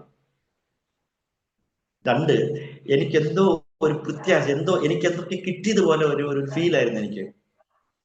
അന്ന് ഞാൻ സുഖമായി കിടന്നുറങ്ങി. അന്ന് ഒരു ദുസ്വപ്നങ്ങളും ഞാൻ കണ്ടില്ല. പിന്നെ ഞാനൊരു സ്വപ്നാവസ്ഥയിലായിരുന്നു. ആ സ്വപ്നം വലിയൊരു പൂന്തോട്ടത്തിൽ കൂടെ ഞാൻ നടക്കുന്നത് ആ സ്വപ്നം കണ്ടത്. വലിയ പൂക്കൾ മുതൽ കുഞ്ഞിയ പൂക്കൾ വരെയുള്ള വലിയൊരു പൂന്തോട്ടം എൻ്റെ കണ്ണെത്താ ദൂരം വരെ കിടക്കുകയാണ്. ആ പൂന്തോട്ടത്തിലെ വിവിധ മണങ്ങളും വിവിധ നിറങ്ങളിലുള്ള പൂക്കളായിരുന്നു. ആ പൂക്കളെ ഞാൻ തലോടുന്നു, ചില പൂക്കൾ എന്നെ തലോടുന്നു. അപ്പോൾ തന്നെ ഹല്ലേലൂയ സ്തോത്രത്തിന്റെ സ്വരം എനിക്ക് കേൾക്കാം. അവിടെ ആരെയും ഞാൻ കണ്ടില്ല. ഒരു വല്ലാത്തൊരു ഫീലായിരുന്നു. അങ്ങനെ നല്ലതായിട്ട് ഉറങ്ങിക്കൊണ്ടിരിക്കുന്ന സമയത്ത് എനിക്ക് നല്ല ഓർമ്മയുണ്ട്, ഞാൻ രോഗിയായിട്ട് കിടക്കുകയാണെന്ന് എനിക്ക് നല്ല ഓർമ്മയുണ്ട്. ആരെങ്കിലും അതുവഴിക്ക് നടന്നു പോയാൽ, തുമ്മിയാൽ, ചുമച്ചാൽ എനിക്കറിയാം. ഓർമ്മയോടുണ്ട്. അപ്പോൾ തന്നെ നല്ല ഉറക്കത്തിലാണ്. ഇങ്ങനെ ആ ഫീലായി കിടക്കുന്ന സമയത്ത് പെട്ടെന്ന് എൻ്റെ കാലിന്റെ ഭാഗത്ത് ഒരു വെളിച്ചം മിന്നുന്നതായിട്ട് എനിക്ക് തോന്നിയപ്പോ ഞാൻ അത് ഒന്ന് ശ്രദ്ധിച്ചു നോക്കിയാൽ തോന്നലല്ല, വെളിച്ചം തന്നെയാണ്. ഞാൻ ആ വെളിച്ചത്തിലേക്ക് സൂക്ഷിച്ചു നോക്കിയപ്പോൾ ആ വെളിച്ചം സ്പ്രെഡ് ചെയ്യാൻ തുടങ്ങി, പ്രസരിച്ച് വലിയൊരു പ്രകാശ വലയമായി മാറി. 10,000 സൂര്യനെ വെല്ലുന്നൊരു ഭയങ്കര തേജസ്. ഞാൻ ആ തേജസ്സിലേക്ക് സൂക്ഷിച്ചു നോക്കിയപ്പോഴേ എന്നെ ശ്രദ്ധിച്ചു നോക്കുന്ന 2 കണ്ണുകളാണ്. വീണ്ടും ശ്രദ്ധിച്ചു നോക്കിയപ്പോഴേ താടി, മുടിയും, മീസായി, കൺപേരി എല്ലാം വെള്ള പഞ്ഞു പോലെ വെളുത്തിട്ടുണ്ട്. പ്രകാശത്തിനുള്ളിൽ പ്രകാശവാനായ ഒരുവനെ ഞാൻ കണ്ടു. പെട്ടെന്ന് എന്റെ ഉള്ളിൽ വന്നു. ആ താടിക്കാരൻ പറഞ്ഞു, ശശി ബ്രദറെ, നിന്റെ മെഴുകുതിരിയൊന്നും ഞങ്ങളുടെ യേശുവിന് വേണ്ട, ഞങ്ങളുടെ യേശു അടുത്തുകൂടാത്ത വെളിച്ചത്തിൽ വസിക്കുന്നു. അവൻ ലോകത്തിന്റെ വെളിച്ചം. ആ വാക്ക് പെട്ടെന്ന് എന്റെ ഹൃദയത്തിലേക്ക് വന്നു. ഓ, യേശുവാണിത് എന്ന് ഞാൻ കൺഫേം ചെയ്തു. പെട്ടെന്ന് എന്റെ ഉള്ളിലൊരു ചിന്ത, യേശു ആണെങ്കിൽ ആ ആണിപ്പോഴത്തെ കൈ കാണുമല്ലോ. ഞാൻ എന്റെ ഹൃദയത്തിലാണ് പറഞ്ഞത് കേട്ടോ. ഈ പറഞ്ഞ മാത്രമേ 2 കൈയും എന്നെ പൊക്കി കാണിച്ചു. ആ തേജോമനായ യേശുവിന്റെ കയ്യിലെ ഡോട്ട്, ആ കറുത്ത പുള്ളി എന്നെ ഞാൻ കണ്ടു. യേശുവാണെന്ന് എനിക്ക് ബോധ്യമായി. എന്റെ ശരീരം ഒന്നാമത്തെ മരവിച്ച് കിടക്കുക, അതൊന്നുകൂടെ മരവിച്ചു. എന്റെ രോമമൊക്കെ കമ്പി കണക്ക് എഴുന്നേറ്റ് നിൽക്കുക. കണ്ണിൽ നിന്ന് കണ്ണുനീർ ഒഴുകി, ചെവിക്കുഴി ഒഴുകി ഓവർഫ്ലോ ആയിക്കൊണ്ടിരിക്കുക.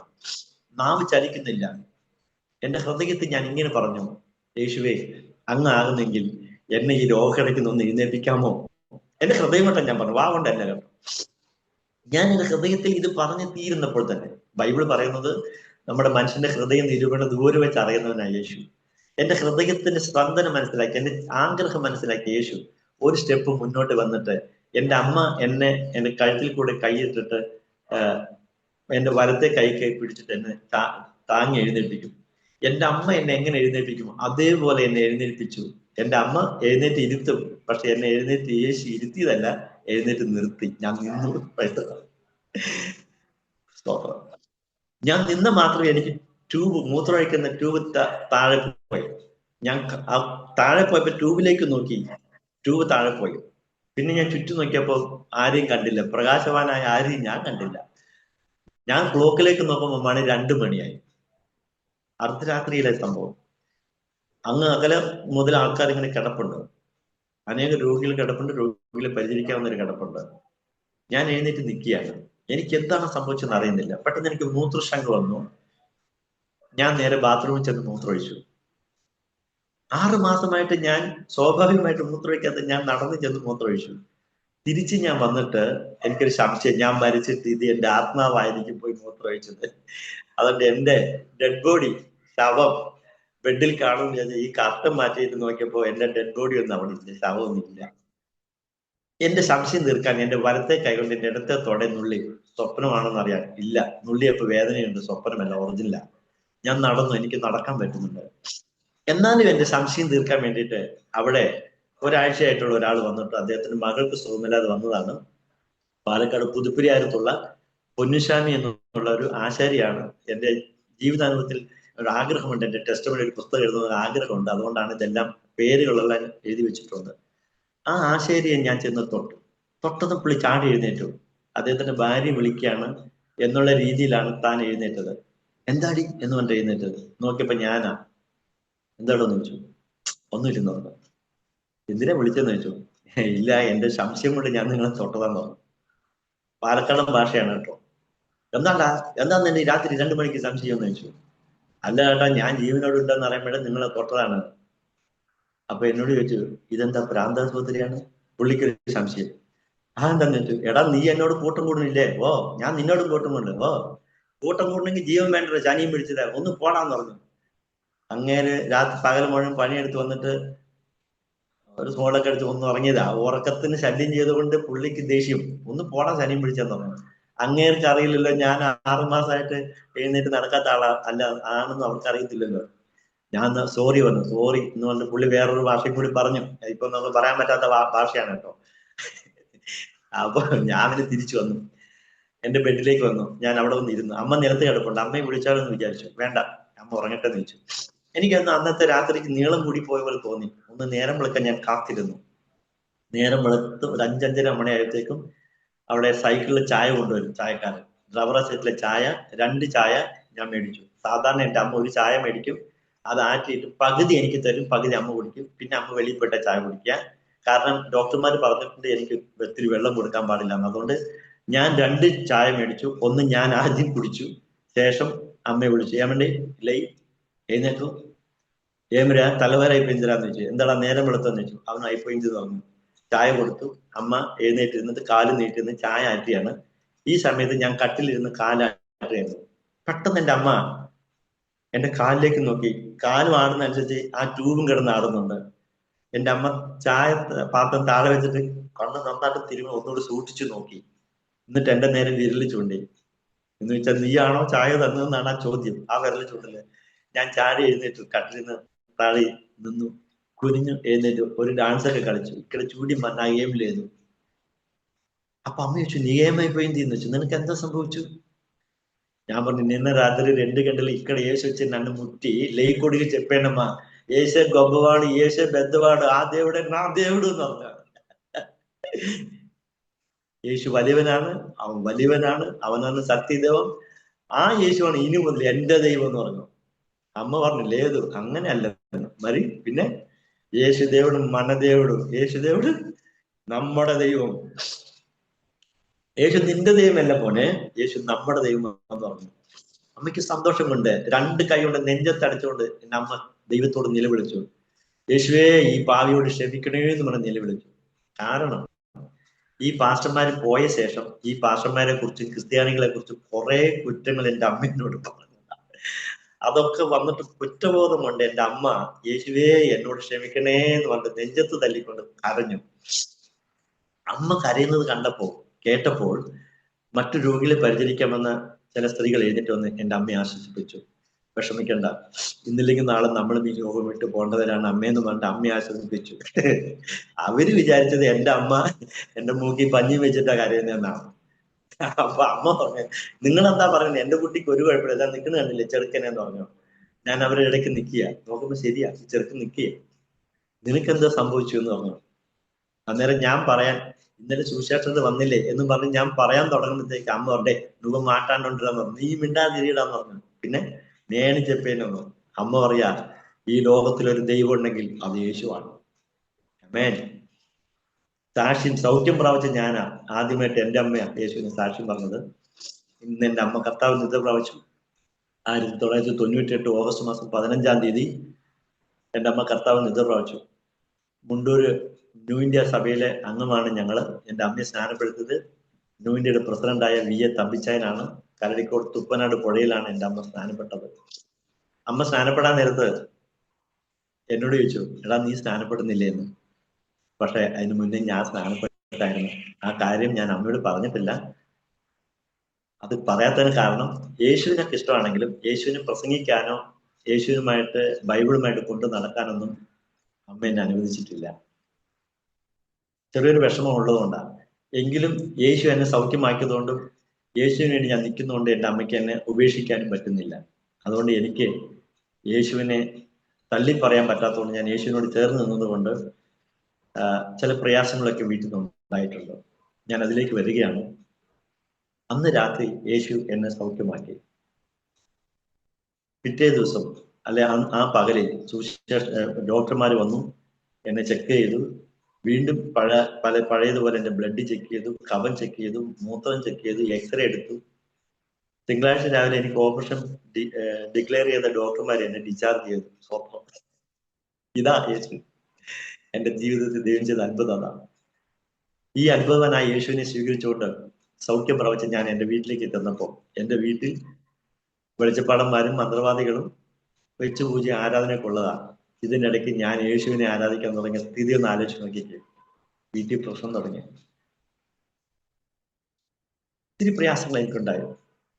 അതിൻ്റെ ഇടയ്ക്ക് എനിക്ക് അവിടെ നിൽക്കാൻ പറ്റാത്ത സാഹചര്യ സന്ദർഭം എനിക്ക് പറ്റിയ അന്തരീക്ഷം അല്ലാത്തതുകൊണ്ട് ഞാൻ എൻ്റെ വീട് വിട്ട് ഇറങ്ങിപ്പോയി. 85-ല് ഞാൻ അങ്ങനെ നാട് വിട്ടു പോയിട്ട് തമിഴ്നാട്ടിലാണ് പോയത്. അങ്ങനെ 10 വർഷം ഞാൻ തമിഴ്നാട്ടിലായിരുന്നു.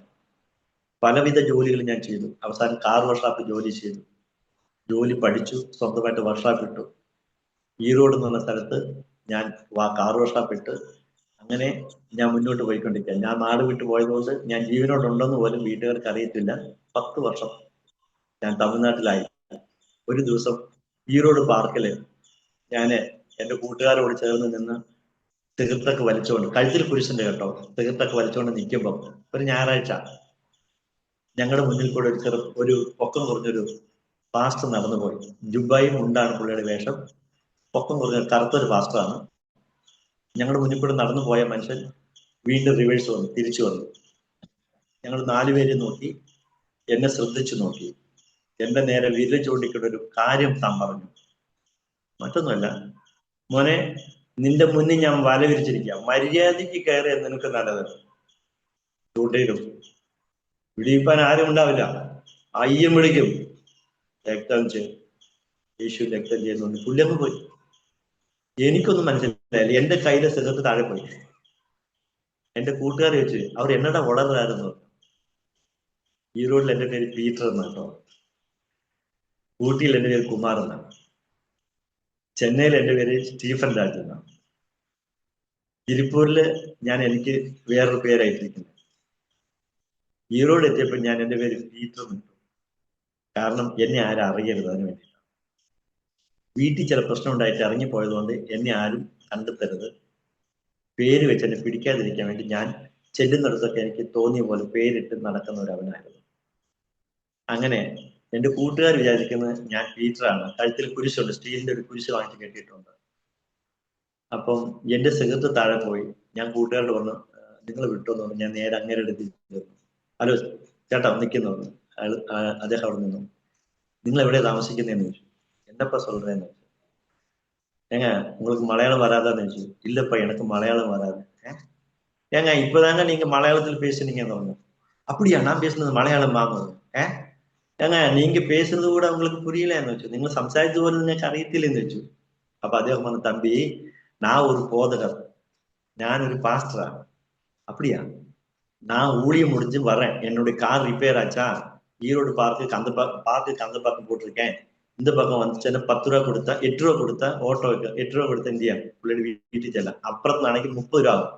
ആ ക്രോസ് ചെയ്ത് ഇപ്പുറത്ത് വന്നാൽ 8 രൂപ കൊടുത്താൽ പുള്ളിക്ക് വീട്ടിൽ ചെല്ലാം ഓട്ടോയ്ക്ക്. അങ്ങനെ പൈസ ലാഭിക്കാൻ വേണ്ടി പുള്ളി അതുവഴിക്ക് നടന്നു വന്നതാണ്.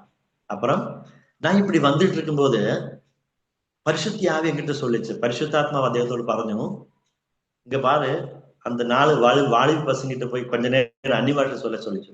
ആ ചെറുപ്പക്കാരൻ ചെന്നിട്ട് അന്യഭാഷ പറയാൻ പറഞ്ഞു. അദ്ദേഹം അന്യഭാഷ പറഞ്ഞത് അത്രേ. പക്ഷെ എന്റെ ഭാഷയാണ് മലയാളം. പുള്ളിക്ക് മലയാളം അറിയില്ല.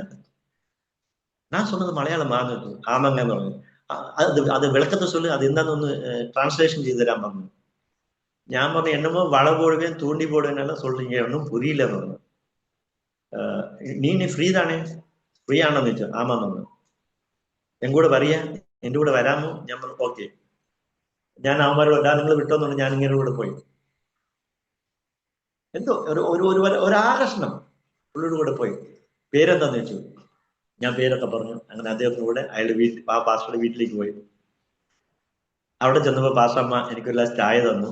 ഞാൻ പറഞ്ഞു വേണ്ടാന്ന് പറഞ്ഞു. കാരണം ഞാൻ രാവിലെ തന്നെ ഒരു സ്മോൾ അടിച്ചിട്ടുണ്ട്. കാരണം അങ്ങനെയാണല്ലോ, ആ കൂട്ടുകെട്ട് അങ്ങനെ ആയതുകൊണ്ടാണ് രാവിലെ ഇച്ചിരി വെള്ളമൊക്കെ അടിച്ചിട്ടാണ് ഞാൻ നിൽക്കുന്നത്. അപ്പൊ ചായ കുടിച്ചാൽ ശരിയാവില്ല എന്നുകൊണ്ട് വേണ്ടെന്ന് പറഞ്ഞു. ഉടനെ പാസ്റ്റർ പറഞ്ഞു, അയ്യ വേറെ നമ്മൾ സാപ്പിട്ടിരിക്കാരെന്ന് പറഞ്ഞു. പറവല്ല കുടുങ്ങെന്ന് പറഞ്ഞു. ഞാൻ വാങ്ങിച്ച് കുടിച്ചു. അപ്പുറം ചൊല്ലുന്നു പറഞ്ഞു. പിന്നെ പറഞ്ഞു, നീങ്ങതാ ചൊല്ലണമെന്ന്, നിങ്ങൾ തന്നെ പറയണമെന്ന് പറഞ്ഞു. അദ്ദേഹം എന്നോട് പറഞ്ഞു, നിന്നെ യേശു വല്ലാതെ സ്നേഹിക്കുന്നു മോനെ. വൈ, എന്താ ഇതിന്റെ കാരണം എന്നോട് ചോദിക്കാം. ഞാൻ പറഞ്ഞു എനിക്കറിയില്ല എന്ന് പറഞ്ഞു. ഇല്ലപ്പാ, ഉണ്ണി യേശു നിറയെ നേസിக்கிறார், ഉന്നോട് പേരെന്നെ ചൊല്ലുന്നു പറഞ്ഞു. ഞാൻ പറഞ്ഞു പി എന്ന് പറഞ്ഞപ്പോ ഇല്ലില്ല, ഉണ്മയാണ് പേര് ചൊല്ലുന്നു. ഞാൻ പറഞ്ഞു അത് എതുക്കിങ്ങന്ന് പറഞ്ഞു. ചൊല്ലുപ്പാന്ന് പറഞ്ഞു. ഞാൻ പറഞ്ഞു എന്റെ പേര് ഉണ്മയാണ്, പേര് ശശീന്ദ്രൻ. ஆமா, இங்க பீட்டர், எதுக்கு நீ இந்த பேரெல்லாம் மாத்தி சொல்றேன்னு പറഞ്ഞു. நான் പറഞ്ഞു ஐயா, நான் கேரளாவில் பிறந்தவன், எங்க அப்பா அம்மா எல்லாம் ஆந்திரக்காரங்க, எங்க பேர் தெலுங்கு மொழியில் நாங்க பேசுவோம். நான் ஒரு கோயில் பூசாரியா இருந்தாலும் യേശു சாமி என்ன குணமாக்குனாரு சொன்னாங்க. പറഞ്ഞു ஆறு பரிசுத்தாவி ஏற்கனவே என்கிட்ட சொல்லியிருக்கப்பாங்க. ஏங்க என்னங்க சொன்னாங்கன்னு പറഞ്ഞു. നിന്റെ കാര്യമൊക്കെ എന്നോട് ഓൾറെഡി പറഞ്ഞു എന്ന്. ഞാൻ പറഞ്ഞു ആര് പറഞ്ഞു? പരിശുദ്ധാത്മ പറഞ്ഞു. എപ്പ പറഞ്ഞു? நீ வந்துட்டு உன்னை பார்த்தப்ப சொன்னீங்க, என் கூட நீ உட்கார்ந்துல உனக்காக ஜெபிச்சேன், அப்பவே பரிசுத்தாவி சொன்னாங்க. ഞാൻ പറഞ്ഞു എന്നങ്ങ சொன்னாங்கன்னு പറഞ്ഞു. എന്താ പറഞ്ഞെന്ന് ചോദിച്ചു. അപ്പൊ ആ പാസ്റ്റർ എന്നോട് പറയാണ്, கிட்டத்தட்ட 10 வருஷங்களுக்கு முன்னாடி நீ செத்து போக வேண்டியவன், உன்னை காப்பாத்தினவர் இயேசு சாமின்னு പറഞ്ഞു. ஏங்க அது எப்படிங்க உங்களுக்கு தெரியும்னு പറഞ്ഞു. അതെങ്ങനെ നിങ്ങൾക്ക് അറിയാന്ന് പറഞ്ഞു. ഉണ്മയാ இல்லையான்னு പറഞ്ഞു. ആമങ്ക 84 நான் குணமான எனக்கு ரத்தப்பொட்டு நோய் வந்துச்சு, கேன்சர் வந்துச்சுங்க, ஊழியக்காரங்க வந்து ப்ரேயர் பண்ணாங்க அப்படின்னு கர்த்தர் தான் என்னை காப்பாத்தினாரு, அதனாலதாங்க நான் சிலுவை போட்டிருக்கேன், இங்க பாருங்க வந்து குறிச்சக்கிறதுக்கு ஆரம்பிச்சு. அப்ப അദ്ദേഹം പറഞ്ഞു, தம்பி அதெல்லாம் வேண்டாம், இயேசு வேணும், ஒண்ணு வேணும். நீ இயேசுக்கு என்ன கொடுக்கன்னு சொன்ன? ஏதாவது கொடுக்கிறேன்னு சொன்னியா? வேண்டுதல் பண்ணியான்னு എന്തെങ്കിലും കൊടുക്കാന്ന് നീ പറഞ്ഞോ? ഇല്ലയേ, ഞാൻ അപ്പടി ഒന്നും சொல்லலையேന്ന് പറഞ്ഞു. ഞാനൊന്നും അങ്ങനെ പറഞ്ഞിട്ടില്ലല്ലോ പറഞ്ഞു. പുള്ളി ഇങ്ങനെ കണ്ണടച്ചിങ്ങനെ തലയാട്ടിക്കൊണ്ട് കുറേ നേരം പറഞ്ഞിട്ട് എന്നെ നോക്കി, தம்பி உங்ககிட்ட அந்த ஊழியக்காரங்க என்ன கேட்டாங்கன்னு പറഞ്ഞു. நான் மெழுகுவத்தி கொடுக்குறேன்னு சொன்னப்போ வேணாம்னு சொன்னாங்க, பணத்தை கொடுத்தப்போ வேணும்னு சொன்னாங்க, அப்புறம் என்ன கேட்டாங்க? இதயத்தை கொடுக்க சொன்னாங்க, நீ என்ன சொன்ன? ஞாபகம் இல்லைன்னு, ഓർമ്മയില്ലാന്ന് പറഞ്ഞു. രക്ഷപ്പെടാൻ വേണ്ടിയിട്ടാണ്. അത് പറഞ്ഞു, ഇല്ലില്ല, നീ പറഞ്ഞു നിന്നെ സൗഖ്യമാക്കി നീ നിന്നെ തന്നെ കൊടുക്കാന്ന് പറഞ്ഞിട്ടുണ്ടോ?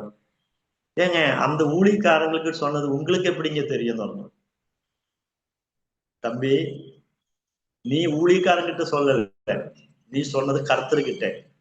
தெய்வம் അതിന്റെ ഇതൊക്കെയാ എഴുതി വെച്ചിരിക്കുക. സ്തോത്രം. ഇനി രക്ഷയില്ല മോനെ, യേശു നിന്നെ 10 വർഷം വിട്ടിരിക്കുക, ഇതാ വല വിരിച്ചിട്ടുണ്ട്, കയറിയ നിനക്ക് നല്ലതാന്ന് പറഞ്ഞു.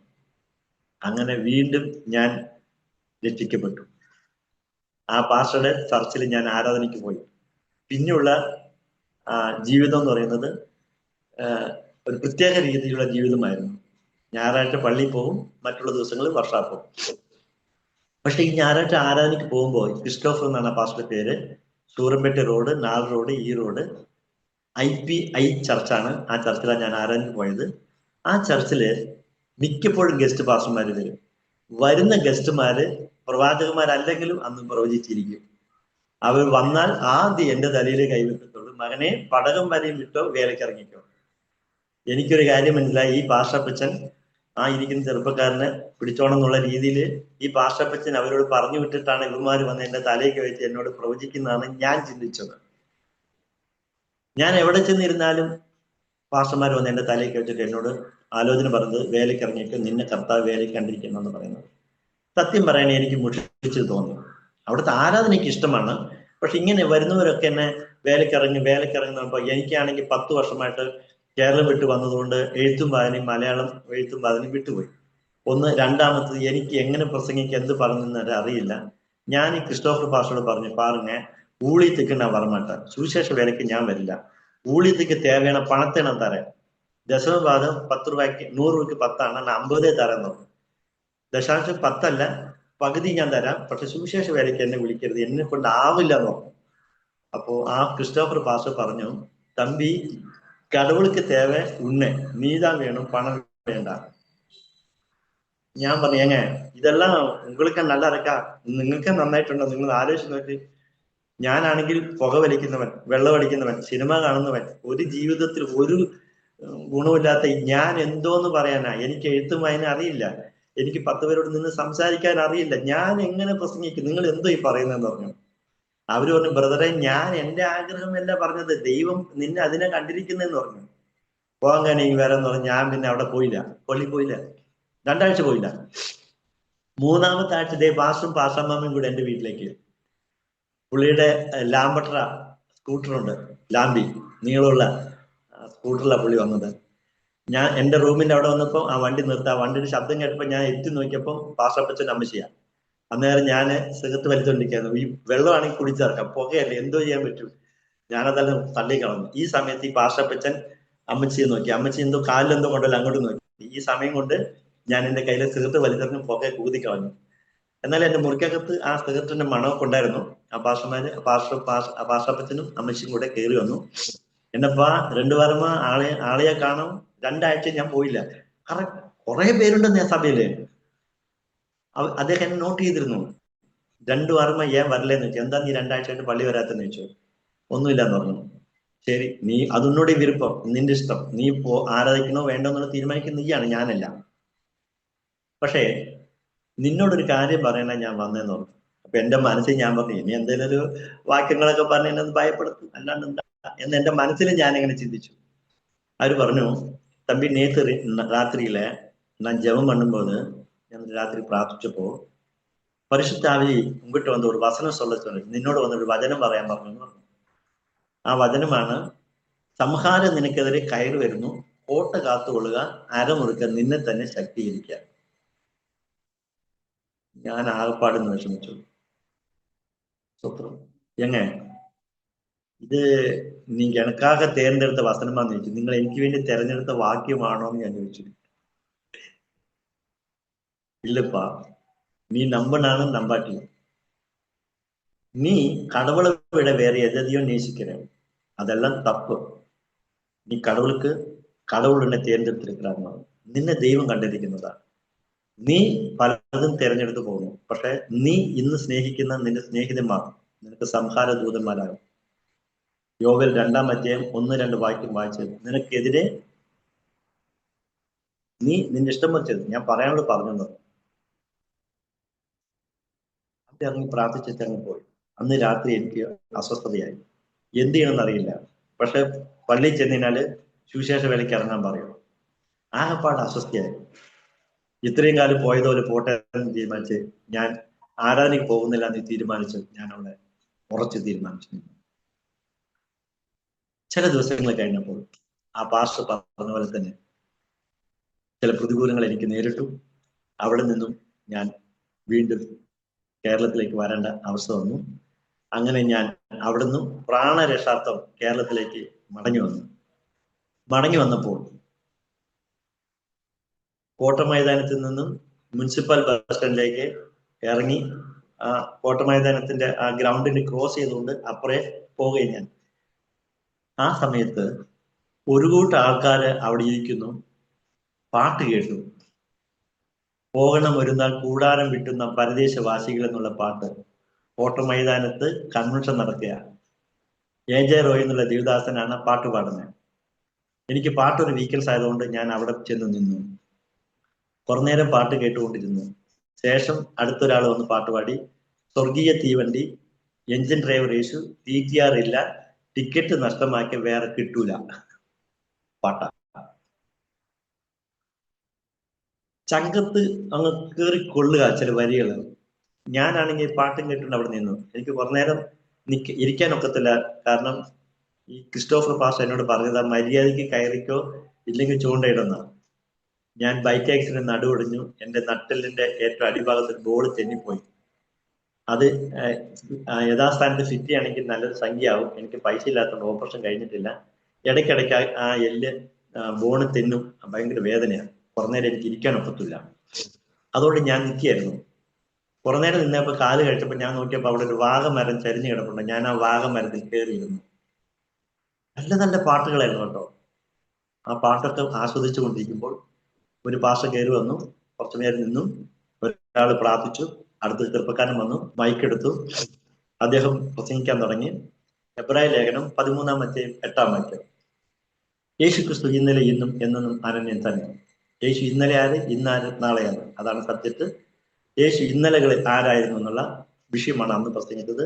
95 ഡിസംബർ മാസം 26, 27, 28 3 ദിവസത്തെ കൺവെൻഷനാണ്.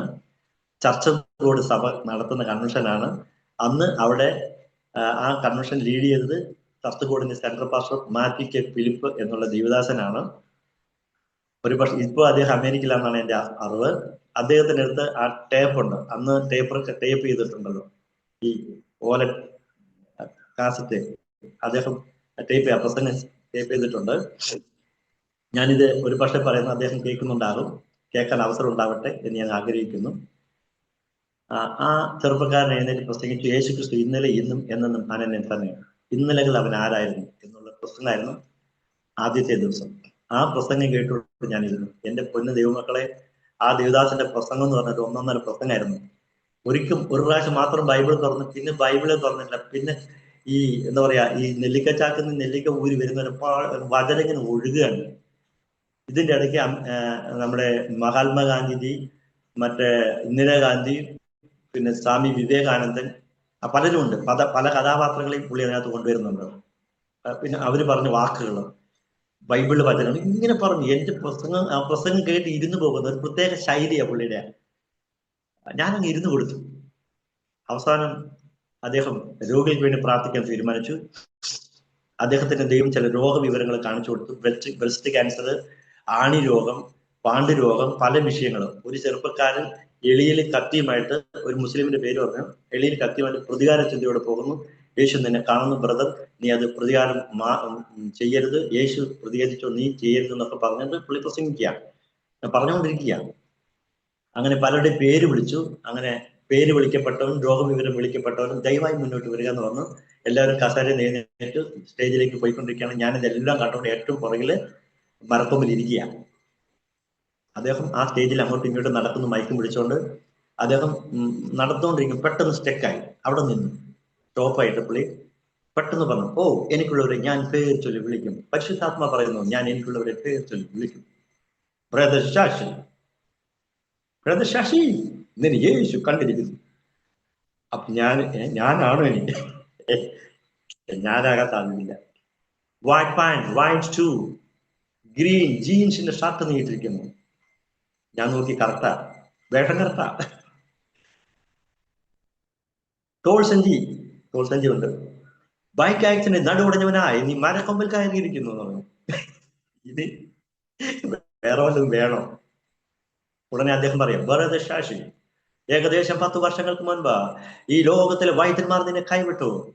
ഓ നീ പറഞ്ഞു, ഓ കർത്താവേ, നീ എന്നെ സൗഖ്യമാക്കുന്നെങ്കിൽ ഞാൻ എന്നെ തന്നെ കൊടുക്കാമെന്ന് തീരുമാനിച്ച ദൈവമായി ഉടമ്പടി ചെയ്ത ബ്രദർ ശാശി, യേശു നിന്നെ കാണുന്നു.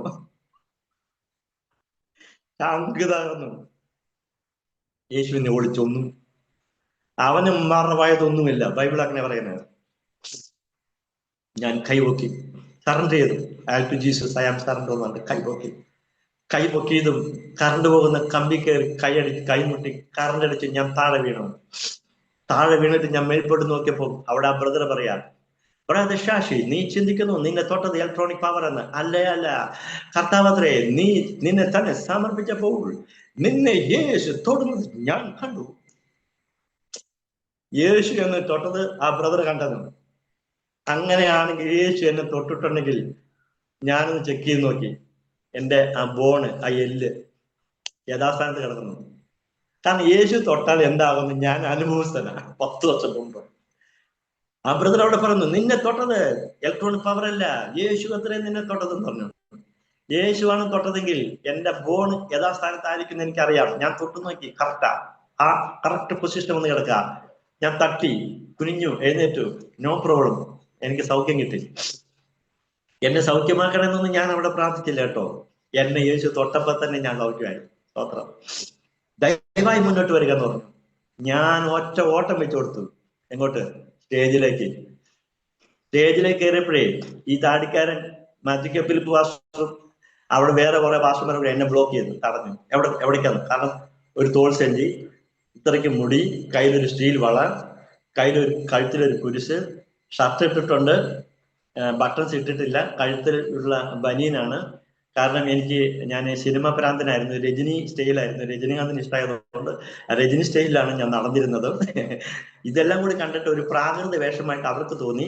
എങ്ങോട്ടാ എന്ന് ചോദിച്ച് എന്നെ തടഞ്ഞപ്പോ ഞാൻ പറഞ്ഞു, അയാള് അന്താള് വിളിക്കണ കണ്ടില്ലേ, എന്റെ പേര് ശശി, വരാൻ പറഞ്ഞില്ലേ, ഞാൻ തന്നെ ശശി എന്ന് പറഞ്ഞു. അന്ന് ഞാൻ മലയാളം പറഞ്ഞ, തമിഴും മലയാളം മിക്സ്ഡ് ആയിരുന്നു അന്ന്. ഓ ശശി ബ്രദർ, ഓ നീയാണോ, നിന്നെയാണോ വിളിച്ചത്? ഓക്കെ എന്ന് പറഞ്ഞു. അപ്പൊ എന്നെ വിട്ടു. ഞാൻ നേരെ ഈ സുരേഷ് ബാബു എന്നുള്ള ദേവദാസിന്റെ അടുത്ത് ചെന്നു. അദ്ദേഹം പറഞ്ഞു, ബ്രദർ ശശി, നിന്നെ വിളിച്ചത് സുരേഷ് ബാബു അല്ല, കർത്താവ് എന്ന് പറഞ്ഞു. ഞാൻ പറഞ്ഞു, എനിക്ക് മനസ്സിലായിരുന്നു, നിങ്ങൾ എന്തിനാ എന്നെ വിളിച്ചെന്ന് ചോദിച്ചു. ദയവ് ചെയ്ത് മുന്നോട്ട് വരാൻ പറഞ്ഞു. എന്തിനാന്ന് ചോദിച്ചു. അദ്ദേഹം എന്തായാലും ചെന്നതല്ലേ, എന്റെ തലയിൽ കഴിച്ചെന്ന് പ്രാർത്ഥിച്ചു. എന്തോ 4 അന്യഭാഷയും പറഞ്ഞ്, ഇംഗ്ലീഷ് എന്തൊക്കെയോ പറഞ്ഞു, റൈറ്റ് നൗ ജീസസ് നെയിം എന്നൊക്കെ പറഞ്ഞിട്ട് പറഞ്ഞു, ബ്രദർ യേശു എന്നോട് ഒരു കാര്യം പറയണം. എന്താന്ന് ചോദിച്ചു. നീ യേശുവിനുള്ളവൻ അത്രേ, നീ യേശുവിന് സാക്ഷ്യം വഹിക്കുന്ന വ്യക്തി അത്രേ, നീ കർത്താവിന് വേലി പ്രയോജനപ്പെടുന്ന നാളുകൾ അത് വിദൂരമല്ല എന്ന് പറഞ്ഞു. എന്നെ ബ്ലസ് ചെയ്തു. ഞാൻ സ്റ്റേജിൽ നിന്ന് ഇറങ്ങി വന്നു, എൻ്റെ വീട്ടിൽ ചെന്നു. 10 വർഷത്തിന് ശേഷം എൻ്റെ വീട്ടിൽ ചെന്നപ്പോൾ പുതിയ തലമുറകളൊക്കെ ഞാൻ കണ്ടു. എന്ന് വെച്ചാൽ എൻ്റെ ചേച്ചി ചേട്ടന്മാർക്ക് പുതിയതായി ജനിച്ച മക്കളെയൊക്കെ ഞാൻ കണ്ടു. ഭയങ്കര സന്തോഷമായി. ഞാൻ വീട്ടിലിരിക്കുമ്പോൾ ഞായറാഴ്ച രാവിലെ എൻ്റെ അയൽവക്കത്ത് മർത്തോമക്കാരായ ഒരു കുടുംബമുണ്ട്, ലീലാമ്മ ചേച്ചി, സണ്ണിച്ച എന്നൊക്കെ പറയും. അവര് വീട്ടിൽ നിന്ന് പാട്ട് കേട്ടു.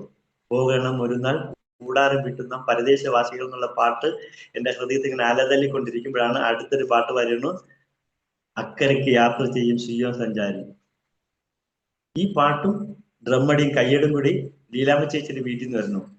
അപ്പൊ ഞാൻ ചോദിച്ചു എന്റെ അനിയത്തി പാർവതിയോട്, എന്താണ് ഈ ലീലാമ്മ ചേച്ചിയുടെ വീട്ടിൽ നിന്നല്ലേ ഈ പാട്ട് കേൾക്കണേ? അതെ. നീ അറിഞ്ഞില്ലേ? ഇല്ല.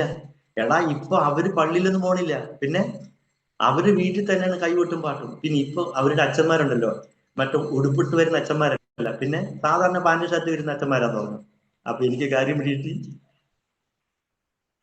ലീലാമ്മ ചേച്ചി പെന്തക്കോസ്തലായി. അങ്ങനെ 84 എനിക്ക് കിട്ടിയ ചുമന്ന ബൈബിൾ ആ പുതിയ നിയമം എടുത്തുകൊണ്ട് ഞാൻ ലീലാമ്മ ചേച്ചിയുടെ വീട്ടിലേക്ക് പോയി. അവിടെ ചെല്ലുമ്പോൾ 2 പാസ്റ്റർമാരുണ്ട്. പാസ്റ്റർ KS ഫിലിപ്പ് എന്ന് പറയുന്ന തങ്കച്ചൻ പാസ്റ്ററും പാസ്റ്റർ PC ചാക്കോ എന്ന് പറയുന്ന കുട്ടപ്പൻ പാസ്റ്ററും. 2 പാസ്റ്റർമാരാണ് അന്ന് അവിടെ ഉള്ളത്. പാസ്റ്റർ തങ്കച്ചൻ പാസ്റ്റർ അന്ന് ആരാധന താൻ കുട്ടപ്പൻ പാസ്റ്റർ ഹാൻഡ് ഓവർ ചെയ്തിട്ട് മാറുന്ന ദിവസമാണ്. ഇതൊന്നും എനിക്കറിയത്തില്ല. പുതിയതായിട്ട് കുട്ടപ്പൻ പാസ്റ്റർ ചാർജ് എടുക്കുകയാണ്. പുള്ളി ന്യൂ ഇന്ത്യയുടെ സെൻട്രൽ പാസ്റ്റർ കൂടിയാണ്. അപ്പം തങ്കച്ചൻ പാസ്റ്റർ എന്നുള്ള ആള് പഞ്ചായത്തിലെ ജീവനക്കാരനായതുകൊണ്ട് അദ്ദേഹത്തിന് ട്രാൻസ്ഫർ ആയതുകൊണ്ട് പുള്ളി വേറൊരു സ്ഥലത്തേക്ക് പോവുകയാണ്. അങ്ങനെ അന്നത്തെ ആ ആരാധന കുട്ടപ്പൻ പാസ്റ്റർ ഹാൻഡ് ഓവർ ചെയ്യുന്ന ദിവസമാണ്. ഇതൊന്നും ഞാൻ അറിയുന്നില്ല. ഞാൻ അവിടെ പോയി ഇരുന്നു. എന്നെ കണ്ടപ്പോ ലീലാമ്മ ചേച്ചി, ആണ്ട്ര ഇത് ശശിയല്ലയോ? 10 വർഷം കൂടുതലായില്ലേ ഇവർ നാട് വിട്ടു പോയിട്ട്, എപ്പോഴാ വന്നേ എന്ന് പറഞ്ഞ രീതിയിൽ എന്നെ നോക്കി എന്റെ ചെവി ഒന്ന് ചോദിച്ചു, എടാ നീ എപ്പോഴാടാ വന്നേന്നൊക്കെ ചോദിച്ചു. ഭയങ്കര സന്തോഷത്തില് ഞാൻ ചിരിച്ചു. ഇരിക്കും എന്ന് പറഞ്ഞു. ഞാൻ അവിടെ ഇരുന്നു. അപ്പൊ പാട്ടൊക്കെ കഴിഞ്ഞ ശേഷം പ്രസംഗിക്കാൻ എഴുന്നേൽപ്പോ ഈ തങ്കച്ചൻ പാസ്റ്റർ പ്രവാചകനാണ്. പുള്ളി എഴുന്നേറ്റ് വന്ന് എന്റെ തലയിൽ കഴിച്ചു. മകനെ, നീ വന്നതല്ല, ഞാൻ നിന്നെ കൊണ്ടുവന്നതാണ്. എങ്ങനെയുണ്ട്? എന്നിട്ട് പറയാ, നീ എനിക്കുള്ളവൻ തന്നെ, ഞാൻ നിന്നെ പേര് ചൊല്ലി വിളിച്ചിരിക്കുന്നു എന്ന് പറഞ്ഞിട്ട് ഞാൻ കടന്നുപോയ വഴികൾ, ഞാൻ അനുഭവിച്ച ചില വ്യതകൾ, ഇപ്പോൾ ഞാൻ ആയിരിക്കുന്ന അന്തരീക്ഷം എല്ലാം പരിശുദ്ധാത്മാവിൽ അദ്ദേഹം വിവേചിച്ചുകൊണ്ട് എന്നോട് ആലോചന പറഞ്ഞു. ഞാൻ കരഞ്ഞുകൊണ്ട് ദൂത് ഏറ്റു. ശേഷം പ്രാർത്ഥനയ്ക്ക് ശേഷം കുട്ടപ്പൻ പാസ്റ്ററും തങ്കച്ചൻ പാസ്റ്ററും എന്നോട് ഒത്തിരി കാര്യങ്ങൾ സംസാരിച്ചു. എന്നിലെ ചില ദുശീലങ്ങളുള്ള കാര്യം ഞാൻ അവരുമായിട്ട് പറഞ്ഞു. ഞാൻ വിട്ടാലും എന്നെ വിടാത്ത ചില സ്വഭാവങ്ങളുണ്ട് പാസ്റ്ററെ. എന്താന്ന് ചോദിച്ചു. ഞാൻ പറഞ്ഞു, എനിക്ക് ഭക്ഷണം കഴിച്ചാൽ ബാത്റൂമിൽ പോകണമെങ്കിൽ സിഗരറ്റ് വലിക്കണം, പിന്നെ ഇച്ചിരി മദ്യപിക്കുന്ന ഒരു സ്വഭാവം എനിക്കുണ്ട്. ഇങ്ങനെ ഉള്ളപ്പോൾ നിങ്ങളീ പറയുന്നത് ഞാൻ സുവിശേഷ വേലയ്ക്ക് വിളിച്ചതാണ്. ഇതെങ്ങനെയാണ് എനിക്ക് അങ്ങോട്ട് അംഗീകരിക്കാൻ പറ്റുന്നില്ല പറഞ്ഞു. ഉടനെ കുട്ടപ്പച്ചായൻ പറഞ്ഞു, എന്റെ ശശിവ്രതൻ, നിന്റെ അമ്മ നിന്നെ പ്രസവിക്കുമ്പോൾ ഒരു കയ്യില് സിഗരറ്റും ഒരു കയ്യില് ചാരായ ബോട്ടിലായിട്ടാണ് നിന്നെ പ്രസവിച്ചതെന്ന് വെച്ചു. അല്ല എന്ന് പറഞ്ഞു. നീ ഈ ലോകത്ത് വന്നിട്ടല്ലേ പഠിച്ചത്? ഈ നാട് വിട്ടു പോകുമ്പോൾ നിനക്ക് ഇതൊന്നും ഉണ്ടായിരുന്നില്ലല്ലോ. ഇല്ല. അവിടെ പോയിട്ടില്ല അതെല്ലാം പഠിച്ചത്. അതെ. ഇപ്പൊ നിനക്കത് കിട്ടിയില്ലെങ്കിൽ കയ്യും കാലും വിറയിലുണ്ട്, അതല്ലേ? ഓക്കെ. ഇവിടെ നിന്നെ യേശു സ്നേഹിച്ചു, നിന്നെ സൗഖ്യമാക്കിയില്ലേ? നിന്നെ രോഗക്കിടക്കുന്ന രക്ഷിച്ച യേശുവിനെ നിന്റെ ഈ പാപസ്വഭാവം വിടിയിപ്പം കഴിയില്ലേ? നീ എന്തോ ഈ പറയുന്നതെന്ന് പറഞ്ഞു. എനിക്ക് ഒരു ബോധോദയം എനിക്കൊരു തന്നു. എന്നെ എൻകറേജ് ചെയ്തിട്ട് പറഞ്ഞു, ശശി ബ്രദറെ ഞങ്ങൾ പ്രാർത്ഥിക്കാം, ലീലാമ്മേ ഇത്തിരി വെള്ളം എടുത്തേന്ന് പറഞ്ഞു. അങ്ങനെ ലീലാമ്മ ചേച്ചി ഒരു അട്ടാസ് വെള്ളം കൊണ്ടുവന്നു. ഈ 2 പാസ്റ്റർമാരെ പ്രാർത്ഥിച്ച് ആ വെള്ളം എനിക്ക് തന്നു. ഞാൻ കുടിച്ചു. ഞാൻ വീട്ടിൽ വന്നിട്ട് ഞാൻ കരുതി വെച്ചിരുന്ന സിഗരറ്റും അല്ലാത്ത ലഹരി പദാർത്ഥങ്ങളൊക്കെ ഞാൻ കളഞ്ഞു. അന്ന് ഞാൻ മദ്യത്തോടും മയക്കുമരുന്നിനോടും കഞ്ചാവിനോടും സിഗരറ്റിനോടും ബീഡിയോടും ഞാൻ വിട പറഞ്ഞു. ശേഷം മുണ്ടൂര് ന്യൂ ഇന്ത്യ ദേവസഭയിൽ ഞാൻ ആരാധനയ്ക്ക് പോകാൻ തുടങ്ങി. അത് വീട്ടുകാർക്ക് ഇഷ്ടമായില്ല, അമ്മയ്ക്കും ഇഷ്ടമായില്ല. അതുകൊണ്ട് അമ്മയോട് പറയാതെ ഞാൻ സ്നാനപ്പെട്ടതാണ് 97-ൽ. ഞാൻ സ്നാനപ്പെട്ടത് കോട്ടയത്ത് ന്യൂ ഇന്ത്യയുടെ ബെദേസ്ത നഗറിലെ കൺവെൻഷനാണ് ഞാൻ സ്നാനപ്പെട്ടത്. എന്നെ സ്നാനപ്പെട്ടത് പി അബ്രഹാം എന്നുള്ള ഒരു ദേവദാസനാണ്. അമ്മയ്ക്കിത് അറിയില്ല. 98-ല് എൻ്റെ അമ്മ തമ്പിച്ചാന്റെ കൈക്കീഴിൽ സ്നാനപ്പെടുമ്പോ എന്നോട് പറയാ, നീ സ്നാനപ്പെടുന്നില്ലേ? ഞാൻ പറഞ്ഞ, അമ്മേ ഞാൻ സ്നാനപ്പെട്ടായിരുന്നു. എപ്പോ? കഴിഞ്ഞ വർഷം ഞാൻ സ്നാനപ്പെട്ടു. എൻ്റെ അമ്മ മരിക്കുന്നതിന് മുന്നേ സ്നാനപ്പെടുന്ന ഒരു ആഗ്രഹം എനിക്കുണ്ടായിരുന്നു. ഞാൻ യേശുവിന് വേണ്ടി ജീവിതം സമർപ്പിച്ചു. മദ്യം മയക്കുമരുന്ന് വിട്ട് സുവിശേഷ വേലയ്ക്ക് ഇറങ്ങിയപ്പോൾ പാസ്റ്റർമാരുടെ കൂടിയപ്പോൾ സമൂഹം എന്നെ വെറുത്തു. വീട്ടുകാരെന്നെ ഉപേക്ഷിച്ചു. പക്ഷെ എൻ്റെ അമ്മയ്ക്ക് എന്നെ ഉപേക്ഷിക്കാൻ കഴിയാത്തത് കൊണ്ട് എൻ്റെ അമ്മ എന്നോട് കൂടെ നിന്നു. അമ്മ ആരാധനയ്ക്ക് വന്നു, അമ്മ രക്ഷിക്കപ്പെട്ടു, അമ്മ സ്നാനപ്പെട്ടു, അമ്മ കർത്താവിൽ നിദ്ര പ്രാപിച്ചു. എൻ്റെ സഹോദരങ്ങളിൽ പലരും, അവർക്കെല്ലാം സത്യം അറിയാം, യേശു സത്യദൈവമാണെന്ന് അറിയാം. എങ്കിലും ഞാൻ പ്രാരംഭത്തിൽ പറഞ്ഞതുപോലെ അവര് ലോകത്തെ ഭയപ്പെട്ടും കുഞ്ഞുങ്ങളുടെ ഭാവിയെ ഓർത്തും അവർക്ക് നല്ല കുഞ്ഞുങ്ങൾക്ക് നല്ല വിവാഹം കിട്ടില്ല എന്നും അങ്ങനെ പലതും ഓർത്തും സമൂഹത്തിൽ ഒറ്റപ്പെടുമെന്നല്ല ഓർത്തും ഒക്കെയാണ് അവർ വരാത്തത്. എങ്കിലും യോഹന്നാന്റെ ലേഖനത്തിൽ പറഞ്ഞ പോലെ സത്യദൈവത്തെ അറിയാനുള്ള വിവേകം അവർക്കും കിട്ടാൻ ഞാൻ ആത്മാർത്ഥമായി പ്രാർത്ഥിക്കുന്നുണ്ട്. എൻ്റെ കേൾവിക്കാരായി നിങ്ങളും എൻ്റെ കുടുംബത്തെ ഓർത്ത്, എൻ്റെ സഹോദരങ്ങളെ ഓർത്തും രക്ഷിക്കപ്പെടാത്ത എൻ്റെ ബന്ധുമിത്രാദികളെ ഓർത്ത് പ്രാർത്ഥിക്കണം. എനിക്ക് ആഗ്രഹമുണ്ട് എൻ്റെ സഹോദരങ്ങളെയും മക്കളെയും സഹോദരന്റെ മക്കളെയൊക്കെ എനിക്ക് എൻ്റെ കൈക്ക് സ്നാനപ്പെടുത്തണമെന്നൊക്കെ ആഗ്രഹം എനിക്കുണ്ട്. അതുകൊണ്ട് ഞാനും പ്രാർത്ഥിക്കുന്നു, പ്രതീക്ഷിക്കുന്നു, പ്രത്യാശിക്കുന്നു. ഇന്നില്ലെങ്കിൽ നാളെ ഒരു പക്ഷേ കർത്താവിന് വരവ് താമസിച്ചാൽ അവരും ഇതുപോലെ സാക്ഷ്യം വഹിക്കും. എൻ്റെ അമ്മാവൻ അല്ലെങ്കിൽ എൻ്റെ ചെറിയച്ഛൻ പാസ്റ്റർ ആയിരുന്നു എന്ന് അവർ പറയും. ഞാനത് കേൾക്കുമെന്ന് വിശ്വാസത്തോടുകൂടെ ആയിരിക്കുന്നു. ഇതാണ് എൻ്റെ അനുഭവം. എനിക്കിങ്ങനെ അവസരത്തെ തന്ന ഈ മിനിസ്ട്രിയോട്, വിശേഷിച്ച് ആരോമ TV-യോട് പ്രത്യേക നന്ദിയുണ്ട്. ഇതിന് നേതൃത്വം വഹിച്ച പ്രിയ കർത്തദാസൻ നന്ദിയുണ്ട്. അല്പസമയം നീണ്ടുപോയെങ്കിൽ ക്ഷമിക്കണം. ഒന്നുകൂടെ ഞാൻ പറയാം, യേശു ഒരുവനെ കണ്ടിട്ടുണ്ടെങ്കിൽ അവൻ ഏതിലെ പോയാലും യേശു അവനെ പിടിക്കും. ഞാൻ അനുഭവസ്ഥനാണ്. യേശുവിന് കൈ കൊടുത്തിട്ട് യേശുവിൽ നിന്ന് പിന്മാറരുത്. യേശുവിൽ നിന്ന് പിന്മാറ്റാൻ, യേശുവിന്റെ സ്നേഹത്തിൽ നിന്ന് പിന്മാറ്റാൻ പലവിധ പ്രയാസങ്ങൾ വരും. എൻ്റെ ജീവിതത്തിൽ ഞാൻ ഇപ്പോൾ അഭിമുഖിച്ചുകൊണ്ടിരിക്കുകയാണ്. ഒരുപാട്, എല്ലാ സാക്ഷ്യം ഞാൻ പറഞ്ഞിട്ടില്ല, ഒരുപാട് തിക്താനുഭവത്തിൽ കൂടെ ഞാൻ കടന്നുപോയാണ്.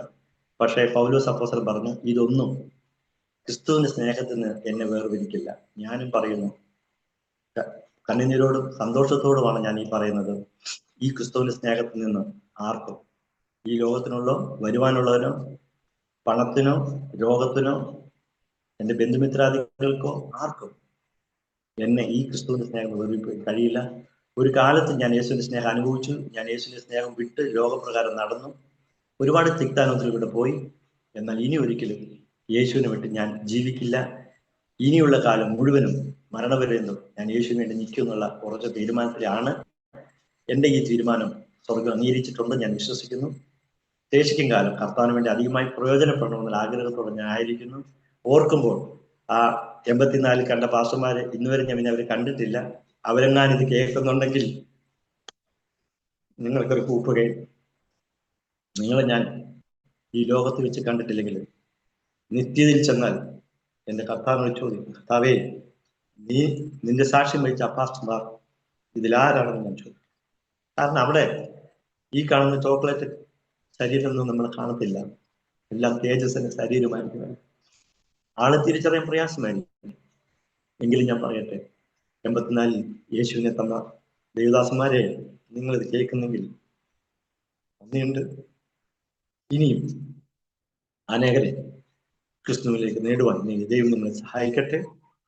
എന്നെയും ദൈവം ശക്തിയോടെ ഉപയോഗിക്കുവാനും നിങ്ങളുടെ കുടുംബത്തിലൊരു സഹോദരനെ പോലെ എന്നെ ഓർത്ത് പ്രാർത്ഥിക്കണമെന്ന് ആവശ്യപ്പെട്ടുകൊണ്ട് സാക്ഷ്യത്തിൽ നിന്ന് ഞാൻ വാക്കുകൾ വിരാമം കുറിക്കുന്നു. അവസരത്തെ തന്ന ദേവദാസനോട് ഒരിക്കൽ കൂടെ നന്ദി പറയുന്നു. സഹായിക്കും. ആമേൻ. Thank you pastor. ആമേൻ, ആമേൻ, ആമേൻ. താങ്ക് യു കർത്താവദാസൻ പാസ്റ്റർ ശശീന്ദ്രൻ. വളരെ വളരെ ഹൃദയസ്പർശിയായ അനുഗ്രഹിക്കപ്പെട്ട അനുഭവങ്ങളുടെ ഉടമ, അനുഗ്രഹിക്കപ്പെട്ടൊരു സാക്ഷ്യം പങ്കുവയ്ക്കുവാൻ കർത്താവ് കൃപ ചെയ്തതോർത്ത് ഞാൻ ദൈവത്തിന് സ്തോത്രം ചെയ്യുന്നു. ക്രിസ്തുവിൻ്റെ സ്നേഹം ഒരു വ്യക്തിയുടെ ജീവിതത്തിൽ പ്രവേശിച്ചു കഴിയുമ്പോൾ ആ വ്യക്തി എന്തൊക്കെയായി മാറുന്നു, ഏതെല്ലാം രൂപത്തിലും ഭാവത്തിലുമായി മാറ്റപ്പെടുന്നു എന്നുള്ളത് അത് ഒരു വ്യക്തിക്കും വിവരിക്കുവാൻ കഴിയുന്നതല്ല. ഒരു വ്യക്തിക്കും സങ്കല്പിക്കുവാൻ കഴിയുന്നതിനപ്പുറമായിട്ട് ആ വ്യക്തിയുടെ ജീവിതത്തെ മാറ്റുവാൻ ദൈവം കഴിവുള്ളവനാണ് എന്ന് ഒരിക്കൽ കൂടി ഈ സാക്ഷ്യത്തിലൂടെ അത് തെളിയിച്ചിരിക്കുക. സ്തോത്രം. ആന്ധ്രയിൽ നിന്ന് പാലക്കാട്ടേക്കും, പാലക്കാട്ട് നിന്ന് തമിഴ്നാട്ടിലേക്കും കർണാടകയിലേക്കും, അവിടെ നിന്ന് ഇപ്പോൾ വീണ്ടും കേരളത്തിൽ വന്ന് കർത്താവിൻ്റെ അനുഗ്രഹിക്കപ്പെട്ടൊരു സാക്ഷ്യം പറയാൻ വേണ്ടി സ്വർഗത്തിലെ ദൈവം എന്നാ തിരഞ്ഞെടുത്തത് എന്ന ഒരു പക്ഷെങ്കിൽ പറയാൻ കഴിയില്ല. ഒരു പക്ഷെങ്കിൽ നമ്മൾ പറയും 1984 അമ്മേ. എന്നാൽ ദൈവവചനം പറയുന്നു അമ്മയുടെ ഗർഭത്തിൽ ഉരുവാകുന്നതിന് മുന്നേ. ഒന്നുകൂടി പറഞ്ഞാൽ യിരെമ്യാവിനോടും യെശയ്യാവിനോടും ഉൽപ്പത്തി പുസ്തകത്തിലേക്ക് വരുമ്പോൾ പ്രപഞ്ച സൃഷ്ടിക്ക് മുന്നമേ ദൈവം നമ്മെ തിരഞ്ഞെടുത്തു, ദൈവം നമ്മെ കണ്ടിരുന്നു. ദൈവത്തിൻ്റെ പദ്ധതിയിലേക്ക്, ദൈവത്തിൻ്റെ കാര്യപരിപാടിയിലേക്ക് ദൈവം നമ്മെ കണ്ടിരുന്നു. അതിൻ്റെ ഒരു പൂർണ്ണതയിലേക്ക് എത്തുവാൻ വേണ്ടി ചില പ്രോസസ്സുകളിലൂടെയൊക്കെ നമുക്ക് കയറി ഇറങ്ങേണ്ടി വന്നു എന്ന് മാത്രം. ചിലപ്പോൾ ആ പ്രോസസ്സ് നമുക്ക് ഉൾക്കൊള്ളാൻ കഴിയുന്നതിനും അപ്പുറത്തുള്ള ഗംഭീരമായ ചില അനുഭവങ്ങളായിരിക്കും. ചിലരെ സംബന്ധിച്ചിടത്തോളം നിസ്സാര കാര്യങ്ങളായിരിക്കും. എന്നാൽ ചിലരെ സംബന്ധിച്ചിടത്തോളം അത് പുറത്തു കൊണ്ടുവരണമെങ്കിൽ ചില ഗംഭീര പ്രോസസ്സുകളിലൂടെ കടത്തിവിട്ടെങ്കിൽ മാത്രമേ കഴിയത്തുള്ളൂ. ആ ഒരു പ്രോസസ്സിംഗ് ആയിരുന്നു 1984 നടന്നത്. ബ്ലഡ് ക്യാൻസർ രോഗം, മരണം മുന്നിൽ കണ്ടുകൊണ്ട് ചികിത്സയ്ക്ക് വിധേയനായി ആശുപത്രിയിൽ ഒരു ഒഴിഞ്ഞ കോണിൽ TB രോഗം കൂടി സ്ഥിരീകരിക്കപ്പെട്ടവനായി, ആരോടും കൂട്ടായ്മയില്ലാതെ ഒറ്റപ്പെട്ടവനായി കിടക്കുമ്പോൾ മാറ്റിയിട്ടു. ശരിക്കും പറഞ്ഞു കഴിഞ്ഞാൽ ദൈവം മാറ്റിയിട്ടതാണ്. ദൈവത്തിന് വേണ്ടിയിട്ട് ദൈവം മാറ്റിയിട്ട ചില അനുഭവങ്ങളായിരുന്നു അവിടെ സംഭവിച്ചത്.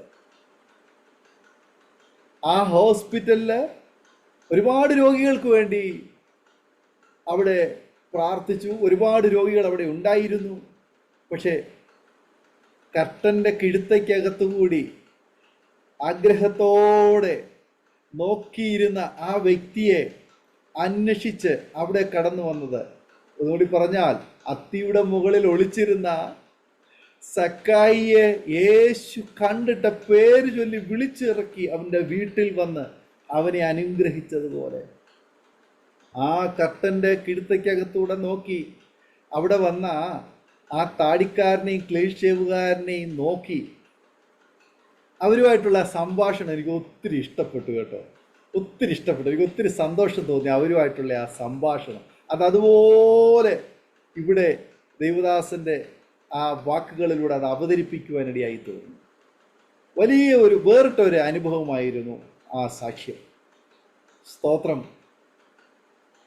ബ്ലഡ് ക്യാൻസർ രോഗം, ചികിത്സ ഇല്ലാതെ, മരുന്നില്ലാതെ, അതുപോലെ തന്നെ TB രോഗം, ആ കാലയളവിലൊക്കെ വലിയ വേണ്ടതുപോലെ ചികിത്സയില്ലാത്ത ആ കാലയളവ് 84 കാലയളവിൽ. പക്ഷേ അന്ന് ആ മുറിയിൽ അവൻ മാസങ്ങൾ ചികിത്സിച്ച ചികിത്സകളല്ല, നിമിഷങ്ങൾ കൊണ്ട് അവിടെ ഒരു ചികിത്സ നടന്നു. അവിടെ ഒരു റേഡിയേഷൻ നടന്നു. അവിടെ ഒരു കീമോതെറാപ്പി നടന്നു. അവിടെ ഒരു സർജറി നടന്നു. ആമേൻ. അവിടെ ഒരു അത്ഭുതം നടന്നു. സ്തോത്രം. അതാണ് അന്ന് നടന്നതായ ആ ഹോസ്പിറ്റലിലെ ഏറ്റവും വലിയ അത്ഭുതം എന്ന് പറയുന്നത്.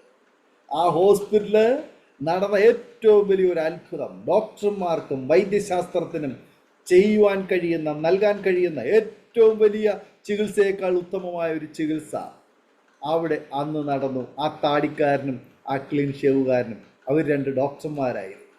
ഒന്നുകൂടി പറയാം, അവർ ദൈവത്തിൻ്റെ 2 ദൂതന്മാരായിരുന്നു. സ്തോത്രം. ആ ദൈവത്തിൻ്റെ ദൂതന്മാർ ആമേൻ അവിടെ ആ രോഗക്കിടക്കയിൽ വന്നിട്ട് പ്രിയ ശശീന്ദ്രനോട് സംസാരിക്കുമ്പോൾ അവർ മാനുഷികമായി പരിമിതികൾ അവർക്കുണ്ടായിരുന്നു എങ്കിലും ദൈവത്തിൻ്റെ പരിശുദ്ധാത്മാവ് മുന്നമേ കണ്ടിരുന്നത് കൊണ്ട് പരിമിതികൾക്കപ്പുറത്തേക്ക് ആമേൻ അവർ ഇറങ്ങി വന്ന് TB രോഗിയുടെ അടുക്കലേക്ക് വരുവാൻ മടിക്കുമ്പോൾ, ഒരു ബ്ലഡ് ക്യാൻസർ രോഗിയുടെ അടുക്കലേക്ക് വരുവാൻ റെസ്ട്രിക്ഷൻസ് ഉള്ളപ്പോൾ ആ പരിമിതികൾക്കും അപ്പുറത്തേക്ക് ഇറങ്ങി വന്ന് ആ ദൈവപുരുഷന്മാരുടെ ആ വാക്കുകൾ, അന്ന് അവിടെ ചെയ്ത ആ സർജറി, ഒടുക്കം അവർ പ്രാർത്ഥിച്ചില്ലേ? ആമേ, ആ പ്രാർത്ഥനയായിരുന്നു ശരിക്കും പറഞ്ഞു കഴിഞ്ഞാൽ റേഡിയേഷൻ. ആ ശരീരത്തിലൂടെ അന്ന് ആ ഒരു റേഡിയേഷനും സർജറിയും എല്ലാ ചികിത്സകളും അപ്പോൾ അവിടെ നടക്കുകയായിരുന്നു. അത്ഭുത രോഗസൗഖ്യമായിരുന്നു അവിടെ നടന്നത്. പിന്നീട് തിരിഞ്ഞു നോക്കേണ്ടി വന്നില്ലല്ലോ അല്ലേ? പിന്നീട് ആ ഹോസ്പിറ്റലിലേക്ക് ഈ ഒരു വിഷയം പറഞ്ഞ് പോകേണ്ടി വന്നില്ല. സർജറിക്ക് വേണ്ടി നിശ്ചയിച്ച ദിവസത്തിന് മുമ്പ് പറഞ്ഞ് വീട്ടിൽ വിട്ടു. അതാണ് സ്വർഗത്തിലെ ദൈവത്തിൻ്റെ അത്ഭുത പ്രവൃത്തി. പിന്നീട് അങ്ങോട്ട് ഒത്തിരി വില കൊടുക്കേണ്ടി വന്നു, പലയിടത്തും ഓടി നടക്കേണ്ടി വന്നു, പല സാഹചര്യങ്ങൾ ഉണ്ടായിട്ടുണ്ട്, ഒത്തിരി വേദനാജനകമായ അനുഭവങ്ങൾ ഉണ്ടായി. അത് കഴിഞ്ഞിട്ട് തമിഴ്നാട്ടിൽ 10 വർഷം, അതിനുശേഷം വീണ്ടും ദൈവത്തിൻ്റെ ആത്മാവ് മരിക്കാൻ കിടന്ന ഏലിയാവിൻ്റെ അടുക്കൽ വന്ന് തോളിൽ തട്ടി ഉണർത്തിയിട്ട് അവനോട് പറഞ്ഞു, എഴുന്നേറ്റ് തിന്നുക, കുടിക്കുക, നിനക്കിനി ഏറെ ദൂരെ യാത്ര ചെയ്യുവാനുണ്ട് എന്ന് പറഞ്ഞ് ഏലിയാവിനെ തട്ടി ഉണർത്തി എഴുന്നേൽപ്പിച്ചു വിടുന്നത് പോലെ തമിഴ്നാട്ടിൽ നിന്നും തട്ടി ഉണർത്തി ദൈവത്തിൻ്റെ പരിശുദ്ധാത്മാവ് ആലോചന പറഞ്ഞ് വീണ്ടും മടക്കി അയക്കുന്നു. അത് കഴിഞ്ഞിട്ടും വന്ന് ഒരാത്മീയ കൂട്ടായ്മയിൽ പോകണം ഒരു നാൾ, കൂടാരം വിട്ടെന്നുള്ള പാട്ട് കേട്ട് അല്ലേ? ആ മനോഹരമായ പാട്ട് കേട്ട് അതവിടെ ഇരുന്ന് ശ്രദ്ധിച്ച് കേട്ടതിന് ശേഷം അവിടെ ഇരുന്ന് ദൈവത്തിൻ്റെ വചനം കേൾക്കാൻ വേണ്ടി ഒരു മരത്തിൻ്റെ മുകളിൽ കയറി അവിടെ ഒളിച്ചിരിക്കുക, സക്കായിയെ പോലെ അവിടെ ഇരിക്കുക. അവിടെ നിന്ന് ദൈവത്തിൻ്റെ പരിശുദ്ധാത്മാവ് പേര് ചൊല്ലി വിളിച്ചിറക്കി. സ്തോത്രം. ഓക്കെ, വിശദാംശങ്ങളിലേക്ക് പോകുന്നില്ല. കർത്താവിൻ്റെ ദാസനെ ദൈവം തിരഞ്ഞെടുത്ത അത്ഭുത തിരഞ്ഞെടുപ്പിനെ ഓർത്ത് ഞാൻ ദൈവത്തിന് സ്തോത്രം ചെയ്യുന്നു. ദൈവത്തിന് ഒരു വ്യക്തിയെ ഉപയോഗിക്കണമെന്നുണ്ടെങ്കിൽ ആ വ്യക്തി ഒരുപാട് കഷ്ടതകളിലൂടെയും പരിശോധനകളിലൂടെയും പരീക്ഷകളിലൂടെയും കയറി ഇറങ്ങി പോകും. ചിലപ്പോൾ ചില ബന്ധങ്ങളെ അറുത്തുമാറ്റും. അതിന് തടസ്സമായി നിൽക്കുന്ന ചില സാഹചര്യങ്ങളെ ദൈവം പിഴുതുമാറ്റും. ചില വിഷയങ്ങളുടെ നടുവിൽ ദൈവം നമ്മളെ ഉയർത്തിക്കൊണ്ടുവരുവാൻ വേണ്ടിയിട്ട് ചില സാഹചര്യങ്ങളിലൂടെ ദൈവം നമ്മെ കടത്തിവിടും. എന്നാൽ ഒരു കാര്യം, ദൈവത്തിന് കർത്താവിൻ്റെ ദാസൻ ശശീന്ദ്രനെ ആവശ്യമായതുകൊണ്ടാണ് ഈ നിലകളിലേക്ക് ദൈവം ഇന്ന് മാറ്റി നിർത്തി ഇങ്ങനൊരു സാക്ഷ്യം പറയുവാൻ ഇടയാക്കി തീർന്നത്. ഇന്ന് ഒരുപാട് വേദനകളിലൂടെ സാഹചര്യങ്ങളിലൂടെ കടന്നു പോകുന്നുണ്ട്. എങ്കിലും അതിൻ്റെ നടുവിലും കർത്താവിനെ ഉയർത്തുവാൻ ദൈവം കൃപ ചെയ്യുന്നത് ഓർത്ത് ഞാൻ ദൈവത്തിന് സ്തോത്രം ചെയ്യുന്നു. ഒരു ജീവിക്കുന്ന സാക്ഷ്യമായി കർത്താവിന് വേണ്ടി ശക്തമായി മുന്നോട്ടോടുവാൻ സ്വർഗത്തിലെ ദൈവം കൃപ ചെയ്യട്ടെ എന്ന് ആഗ്രഹിക്കുന്നു, പ്രാർത്ഥിക്കുന്നു. ഞങ്ങളെ കേട്ടുകൊണ്ടിരിക്കുന്ന പ്രേക്ഷകരെ, ഈ ജീവിതാനുഭവങ്ങൾ നിങ്ങളുടെ ഓരോരുത്തരുടെയും ജീവിതത്തിൽ വലിയ വലിയ സ്വാധീനം ചെലുത്തി കാണുമെന്ന് ഞാൻ വിശ്വസിക്കുകയാണ്. പ്രിയപ്പെട്ടവരുടെ ജീവിതത്തിലെ ജീവിതാനുഭവങ്ങൾ നിങ്ങൾ ശ്രദ്ധിച്ചു കേട്ടല്ലോ. നിങ്ങൾക്ക് വേണ്ടി കണ്ണുനീരൊഴുക്കുന്ന, നിങ്ങളോട് പ്രാർത്ഥിക്കുന്ന, നിങ്ങളുടെ മുൻപിൽ നീട്ടിയതായ വേദപുസ്തകത്തിൻ്റെ താളുകൾ, വേദപുസ്തകത്തിൻ്റെ കോപ്പികൾ, വേദപുസ്തകത്തിൻ്റെ പ്രതികൾ, അതുപോലെ ട്രാക്റ്റുകളൊക്കെ ഒരുപക്ഷെങ്കിൽ നിങ്ങൾ വാങ്ങിച്ച് എവിടെങ്കിലും അലമാരിയിലോ മേശയുടെ കീഴിലോ വിരിപ്പിൻ്റെ കീഴിലോ എവിടെയെങ്കിലുമൊക്കെ കൊണ്ട് വെച്ചിട്ടുണ്ടാവാം. അല്ലെങ്കിൽ ന്യൂസ് പേപ്പറിൻ്റെ കൂടെ എടുത്ത് വിറ്റിട്ടുണ്ടാവാം. എത്രയോ പേർ നിങ്ങളുടെ മുൻപാകെ ഇങ്ങനെയുള്ള അനുഭവങ്ങളിലൂടെ നിങ്ങളുടെ മുൻപ് വന്നു നിന്നപ്പോൾ നിങ്ങളവരെ ഒഴിവാക്കി വിട്ടിട്ടുണ്ടാവാം, വേണ്ടെന്ന് പറഞ്ഞിട്ടുണ്ടാവാം. പക്ഷെ ഒരു കാര്യം, നിങ്ങൾക്കുള്ള നന്മകളും സന്തോഷവും അനുഗ്രഹവും സൗഖ്യവും നിങ്ങൾ തട്ടിമാറ്റുകയാണ് ചെയ്തിട്ടുള്ളത്. എന്നാൽ ഇന്ന് ഈ സാക്ഷ്യം നിങ്ങൾ കേൾക്കുമ്പോൾ, ഈ സാക്ഷ്യം നിങ്ങൾ കേട്ട് കഴിയുമ്പോൾ, നിങ്ങളായിരിക്കുന്ന ഇടത്ത് ഒരു നിമിഷം തെറ്റുപറ്റിപ്പോയി, കർത്താവേ എൻ്റെ അവസരങ്ങൾ ഞാൻ ഒഴിവാക്കി, എന്നാൽ ഇപ്പോൾ ഞാനിതാ എന്നെ തന്നെ അങ്ങയുടെ മുൻപാകെ സമർപ്പിക്കുന്നു. കർത്താവേ, ഞാനിതാ എന്നെ തന്നെ അങ്ങയുടെ മുൻപാകെ സമർപ്പിക്കുന്നുവെന്ന് സഹോദര, സഹോദരി, മാതാവേ, പിതാവേ, യുവാവേ, യുവതി, നീ ആര് തന്നെ ആയിക്കൊള്ളട്ടെ, നീ ഏത് ഭാഷക്കാരനോ, ഏത് വേഷക്കാരനോ, ഏത് ദേശക്കാരനോ, ഏത് വിഭാഗത്തിലുള്ളവനായിക്കൊള്ളട്ടെ, സ്തോത്രം. യേശുവിന് നിന്നെ ആവശ്യമുണ്ട്. യേശുവിന് നിന്നെ സൗഖ്യമാക്കുവാൻ കഴിയും. യേശുവിന് നിന്നെ രക്ഷിപ്പാൻ കഴിയും. യേശുവിന് മാത്രമേ രക്ഷിപ്പാൻ കഴിയുകയുള്ളൂ.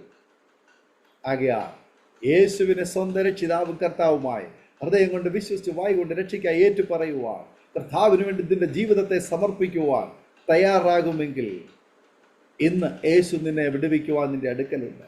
നിന്റെ തൂക്കത്തിനനുസരിച്ച് മെഴുകുതിരി കത്തിച്ചത് കൊണ്ടോ, മലകൾ കയറിയത് കൊണ്ടോ, നദികൾ പോയി മുങ്ങിയത് കൊണ്ടോ, നേർച്ച കാഴ്ചകൾ അർപ്പിച്ചത് കൊണ്ടോ സ്തോത്രം, നിന്റെ ജീവിതത്തിൽ വിടുതൽ ഇല്ലേ? ഇല്ല. പകരം കർത്താവായ യേശു ക്രിസ്തുവിനെ നിന്റെ ദൈവവും കർത്താവുമായിട്ട് ഹൃദയത്തിൽ സ്വീകരിക്കാൻ തയ്യാറാകുമെങ്കിൽ പൂർണ്ണമായി രക്ഷിപ്പാൻ, പൂർണ്ണമായി സൗഖ്യമാക്കുവാൻ ദൈവം വിശ്വസ്തൻ. ആകിയാൽ കർത്താവെ, ഞാനിതാ എന്നെ തന്നെ സമർപ്പിക്കുന്നു എന്ന് നമുക്ക് പ്രാർത്ഥിക്കാം. ഒരു നിമിഷം നമ്മുടെ കണ്ണുകളെ അടയ്ക്കാം, ഹൃദയങ്ങളെ ആഗ്രഹമാക്കാം. നമ്മൾ ഒരുമിച്ച് സ്തോത്രം ചെയ്ത് പ്രാർത്ഥിക്കുമ്പോൾ കർത്താവിൻ്റെ ദാസൻ ആമേൻ ഈ സമയത്ത് അരോമാറ്റിയുടെ പ്രേക്ഷകർക്ക് വേണ്ടി നമ്മെ പ്രാർത്ഥന സഹായിക്കും. ഒരു നിമിഷം ദൈവദാസൻ പ്രാർത്ഥിച്ചു. യേശുവിൽ കൂടി ഞങ്ങളെ വിടാതെ സ്നേഹിക്കുന്ന സ്വർഗത്തെ നല്ല പിതാവേ, ഈ നല്ല സമയത്തിനായി ഞാൻ അങ്ങേ വാഴ്ത്തുന്നു, സ്തുതിക്കുന്നു. അവിടുത്തെ മാറ്റമില്ലാത്ത സ്നേഹത്തെ അനുഭവിപ്പാൻ എനിക്ക് തന്ന കൃപയ്ക്കായി നന്ദി. ഈ സ്നേഹത്തിൽ നിന്ന് വേർപിരിപ്പാൻ പല പ്രയാസങ്ങൾ, പ്രതിസന്ധികൾ എൻ്റെ ജീവിതത്തിൽ വന്നെങ്കിലും ഞാൻ അങ്ങേ വിട്ടു പോയപ്പോഴും അങ്ങ് എന്നെ വിടാതെ എന്നെ സ്നേഹിച്ചല്ലോ. ആ സ്നേഹത്തിന് മുമ്പ് ഞാൻ എന്നെ തന്നെ സമർപ്പിക്കുന്നു. അപ്പോൾ തന്നെ ഈ ആരോമ ടിവിയുടെ കേൾവിക്കാരായ പ്രിയപ്പെട്ടവർക്കായി ഞാൻ പ്രാർത്ഥിക്കുന്നു. എൻ്റെ ജീവിതത്തെ പോലെ പലരും വേദനയിൽ കൂടെ കടന്നു പോകുന്നവർ കാണാം, രോഗികളുണ്ടാകാം, കർത്താവെ മനം തകർന്നുണ്ടാകാം. അവരൊക്കെയും ഈ ദൈവസ്നേഹത്തിലേക്ക് വരുവാനും അവരൊക്കെയും സൗഖ്യം പ്രാപിച്ച് നിത്യരാജ്യത്തിൻ്റെ അവകാശത്തിലായി ചേരുവാനും അവിടുന്ന് അവസരത്തിൽ തെരുമാറാകണമെന്ന് പ്രാർത്ഥിക്കുന്നപ്പ. ഈ സമയത്ത് എൻ്റെ സാക്ഷ്യം കേട്ട പ്രിയപ്പെട്ടവരാരെങ്കിലും രോഗികളായിട്ടുണ്ടെങ്കിൽ, രോഗക്കിടക്കിലാണെങ്കിൽ കർത്താവെ അവരെ ആ രോഗക്കിടക്കുന്നത് എഴുന്നേൽപ്പിക്കരുത് പ്രാർത്ഥിക്കുന്നു. അങ്ങയുടെ കൈ ഇതുവരെയും കുറുതായിട്ടില്ലല്ലോ, കേൾക്കാതെ വണ്ണം ചെയ്യുമണ്ണുമായിട്ടില്ലല്ലോ അപ്പ. അവിടുന്ന് അത്ഭുതം ചെയ്യുമാറാകണമെന്ന് പ്രാർത്ഥിക്കുന്നു. വിശേഷിച്ച് ആരോമ ടിവിക്കായി പ്രാർത്ഥിക്കുന്നു. ഇതിൻ്റെ നേതൃത്വം വഹിക്കുന്ന ഈ ഡാനിയൽ ജോൺ പാസ്റ്റർക്കായി പ്രാർത്ഥിക്കുന്നു. അഭിഷേകത്തിന് ഇത് സഹായിക്കണമേ. ഈ ആരോമ ടിവി മുഖാന്തരം ഇനിയും അനേക ദൈവദാസന്മാരുടെ ദൈവമക്കളുടെ സാക്ഷ്യം കേട്ട് അനേകർക്ക് പ്രയോജനപ്പെടുത്തുന്ന നിലവാരത്തിൽ ഈ ആരോമ ടിവി വീണ്ടും ഉപയോഗിക്കുമാറാകണം പ്രാർത്ഥിക്കുന്നു. കർത്തൃദാസന് ആവശ്യമായ എല്ലാ നന്മകളാലും കർത്തൃദാസനെ ദൈവം കുടുംബത്തെ അനുഗ്രഹിക്കുമാറാകണം പ്രാർത്ഥിക്കുകയാണ്. ഈ ഉദ്ദേശത്തിന്റെ ദൃഷ്ടാനമാക്കിയ ദൈവമേ, അടിയങ്ങളുടെ ആത്മീയ, ഭൗതിക, സാമ്പത്തിക അതിർകൾക്കുള്ള വിശാലതയൊക്കെ എല്ലാം അവിടുത്തെ നാമമഹത്വത്തിനാക്കി തീർക്കുവാൻ പ്രാർത്ഥിക്കുന്നു. ഇത്രത്തോളം സഹായത്തിന് നന്ദിയപ്പ. എനിക്ക് അവസരത്തിൽ തന്നത് നന്ദി. കേൾവിക്കാരെ അനുകരിച്ചിരിക്കാൻ സ്തോത്രം. ആരോമ ടിവിയുടെ നേതൃത്വം വഹിക്കുന്ന അഭിഷേകത്തിനെയും കുടുംബത്തെ ദൈവം അനുകരിച്ചിരിക്കാൻ സ്തോത്രം. എല്ലാം അവിടുത്തെ നാമമഹത്വത്തിനാക്കി തീർക്കും. ഞങ്ങൾക്കല്ല യഹോവേ, ഞങ്ങൾക്കല്ല, എല്ലാം അവിടുത്തെ നാമമഹത്വത്തിനാക്കി സ്വർഗമനം ചെയ്തിരിക്കാൻ നന്ദി. യേശു ക്രിസ്തു നാമത്തിൽ. ആമേൻ, ആമേൻ, ആമേൻ. താങ്ക് യു കർത്താവിൻ്റെ ദാസൻ പാസ്റ്റർ ശശീന്ദ്രൻ. ഇത്രത്തോളം സമയം അനുഗ്രഹിക്കപ്പെട്ട ജീവിതാനുഭവം, ദൈവം നടത്തിയ അത്ഭുതകരമായ വേളയെക്കുറിച്ച് ദൈവനാമ മഹത്വത്തിന് വേണ്ടി അരോമാറ്റിയുടെ ശ്രോതാക്കളോടൊപ്പം പങ്കുവയ്ക്കുവാൻ സമയം വേർതിരിച്ചതിന് കർത്താവിൻ്റെ ദാസനുള്ളതായ നന്ദി സ്നേഹം അറിയിക്കുന്നു. ദൈവമായ കർത്താവ് ധാരാളം അനുഗ്രഹിക്കട്ടെ, സൗഖ്യാരോഗ്യം ദീർഘായുസ്സത്തെ കർത്താവിനോട് ഏറെ പ്രയോജനപ്പെടുവാൻ ദൈവം അവസരങ്ങളെ ഒരുക്കട്ടെ എന്ന് ആശംസിക്കുന്നു, പ്രാർത്ഥിക്കുന്നു. പ്രേക്ഷകരുള്ളതായ നന്ദി സ്നേഹത്തിൽ അറിയിക്കുന്നു. തീർച്ചയായിട്ടും നിങ്ങളുടെ സുഹൃത്തുക്കൾക്ക്, പ്രിയപ്പെട്ടവർക്ക് ഈ സാക്ഷ്യം നിങ്ങൾ ഷെയർ ചെയ്ത് കൊടുക്കണം. അവർ കേൾക്കട്ടെ, അവരും കേട്ട് അനുഗ്രഹിക്കട്ടെ. അതിലൂടെ ദൈവനാമഹിക്കൂടെ മുഖാന്തരമായി തീരുന്നത്. മാത്രമല്ല, നിങ്ങളുടെ വലിയ അഭിപ്രായങ്ങളും നിർദ്ദേശങ്ങളും കമൻറ്റ് ബോക്സിൽ രേഖപ്പെടുത്താവുന്നതാണ്. നിങ്ങൾക്കൊരു പ്രാർത്ഥനാ വിഷയമുണ്ടെങ്കിൽ തീർച്ചയായിട്ടും സ്ക്രീനിൽ കാണുന്ന വാട്സപ്പ് നമ്പറിൽ ഞങ്ങളെ വിവരം അറിയിക്കൂ. ഞങ്ങൾ നിങ്ങൾക്ക് വേണ്ടി പ്രാർത്ഥിക്കാം. അതുപോലെ എല്ലാ തിങ്കളാഴ്ചയും രാത്രി 9 മണിക്ക് അരോമാറ്റിയുടെ പ്രേക്ഷകർക്ക് വേണ്ടിയിട്ട് ഓൺലൈനിലൂടെ പ്രാർത്ഥന നടന്നു വരുന്നു. നിങ്ങൾക്കും അതിൽ സംബന്ധിക്കാം. അതിനായി ഞങ്ങളെ ബന്ധപ്പെടുക. അടുത്ത അനുഗ്രഹിക്കപ്പെട്ട സാക്ഷ്യവും വചനചിന്തയുമായി വീണ്ടും കൂടി കാണുകയും എല്ലാ പ്രിയപ്പെട്ടവർക്കും goodbye. God bless you all. ആമേൻ. ഓർമ്മയുടെ മനോരഥത്തിൽ മായാത്ത ഓർമ്മയ്ക്കായി അരോമ മാട്രിമോണിയിൽ നിന്നും ജീവിത പങ്കാളിയെ കണ്ടെത്തൂ. നിങ്ങൾ ഒരു ക്രിസ്തീയ ജീവിത പങ്കാളിയെ അന്വേഷിക്കുകയാണോ? അതോ മക്കൾക്ക് അനുയോജ്യമായ ഒരു തക്ക തുണയ്ക്ക് വേണ്ടി പ്രാർത്ഥിക്കുന്ന വ്യക്തിയാണോ? എങ്കിൽ അരോമ മാട്രിമോണി നിങ്ങൾക്ക് വേണ്ടിയാണ്. ഇന്നു തന്നെ സൗജന്യമായി രജിസ്റ്റർ ചെയ്യൂ. അരോമ മാട്രിമോണിയുടെ പ്രത്യേകതകൾ: രജിസ്ട്രേഷൻ തികച്ചും സൗജന്യം. ലോകത്തെവിടെയുമുള്ള അനുയോജ്യമായ ക്രിസ്തീയ ജീവിത പങ്കാളിയെ തിരഞ്ഞെടുക്കാം. വിവാഹം നടക്കുന്നതുവരെ സർവീസ് ലഭിക്കുന്നു. ഏറ്റവും ചെറിയ പാക്കേജുകളും തിരഞ്ഞെടുക്കാം. അരോമ മാട്രിമോണി നിങ്ങൾക്കായി ഒരുക്കുന്നു വിവാഹം പരമാനന്ദം. Email aroma matrimony2020@gmail.com.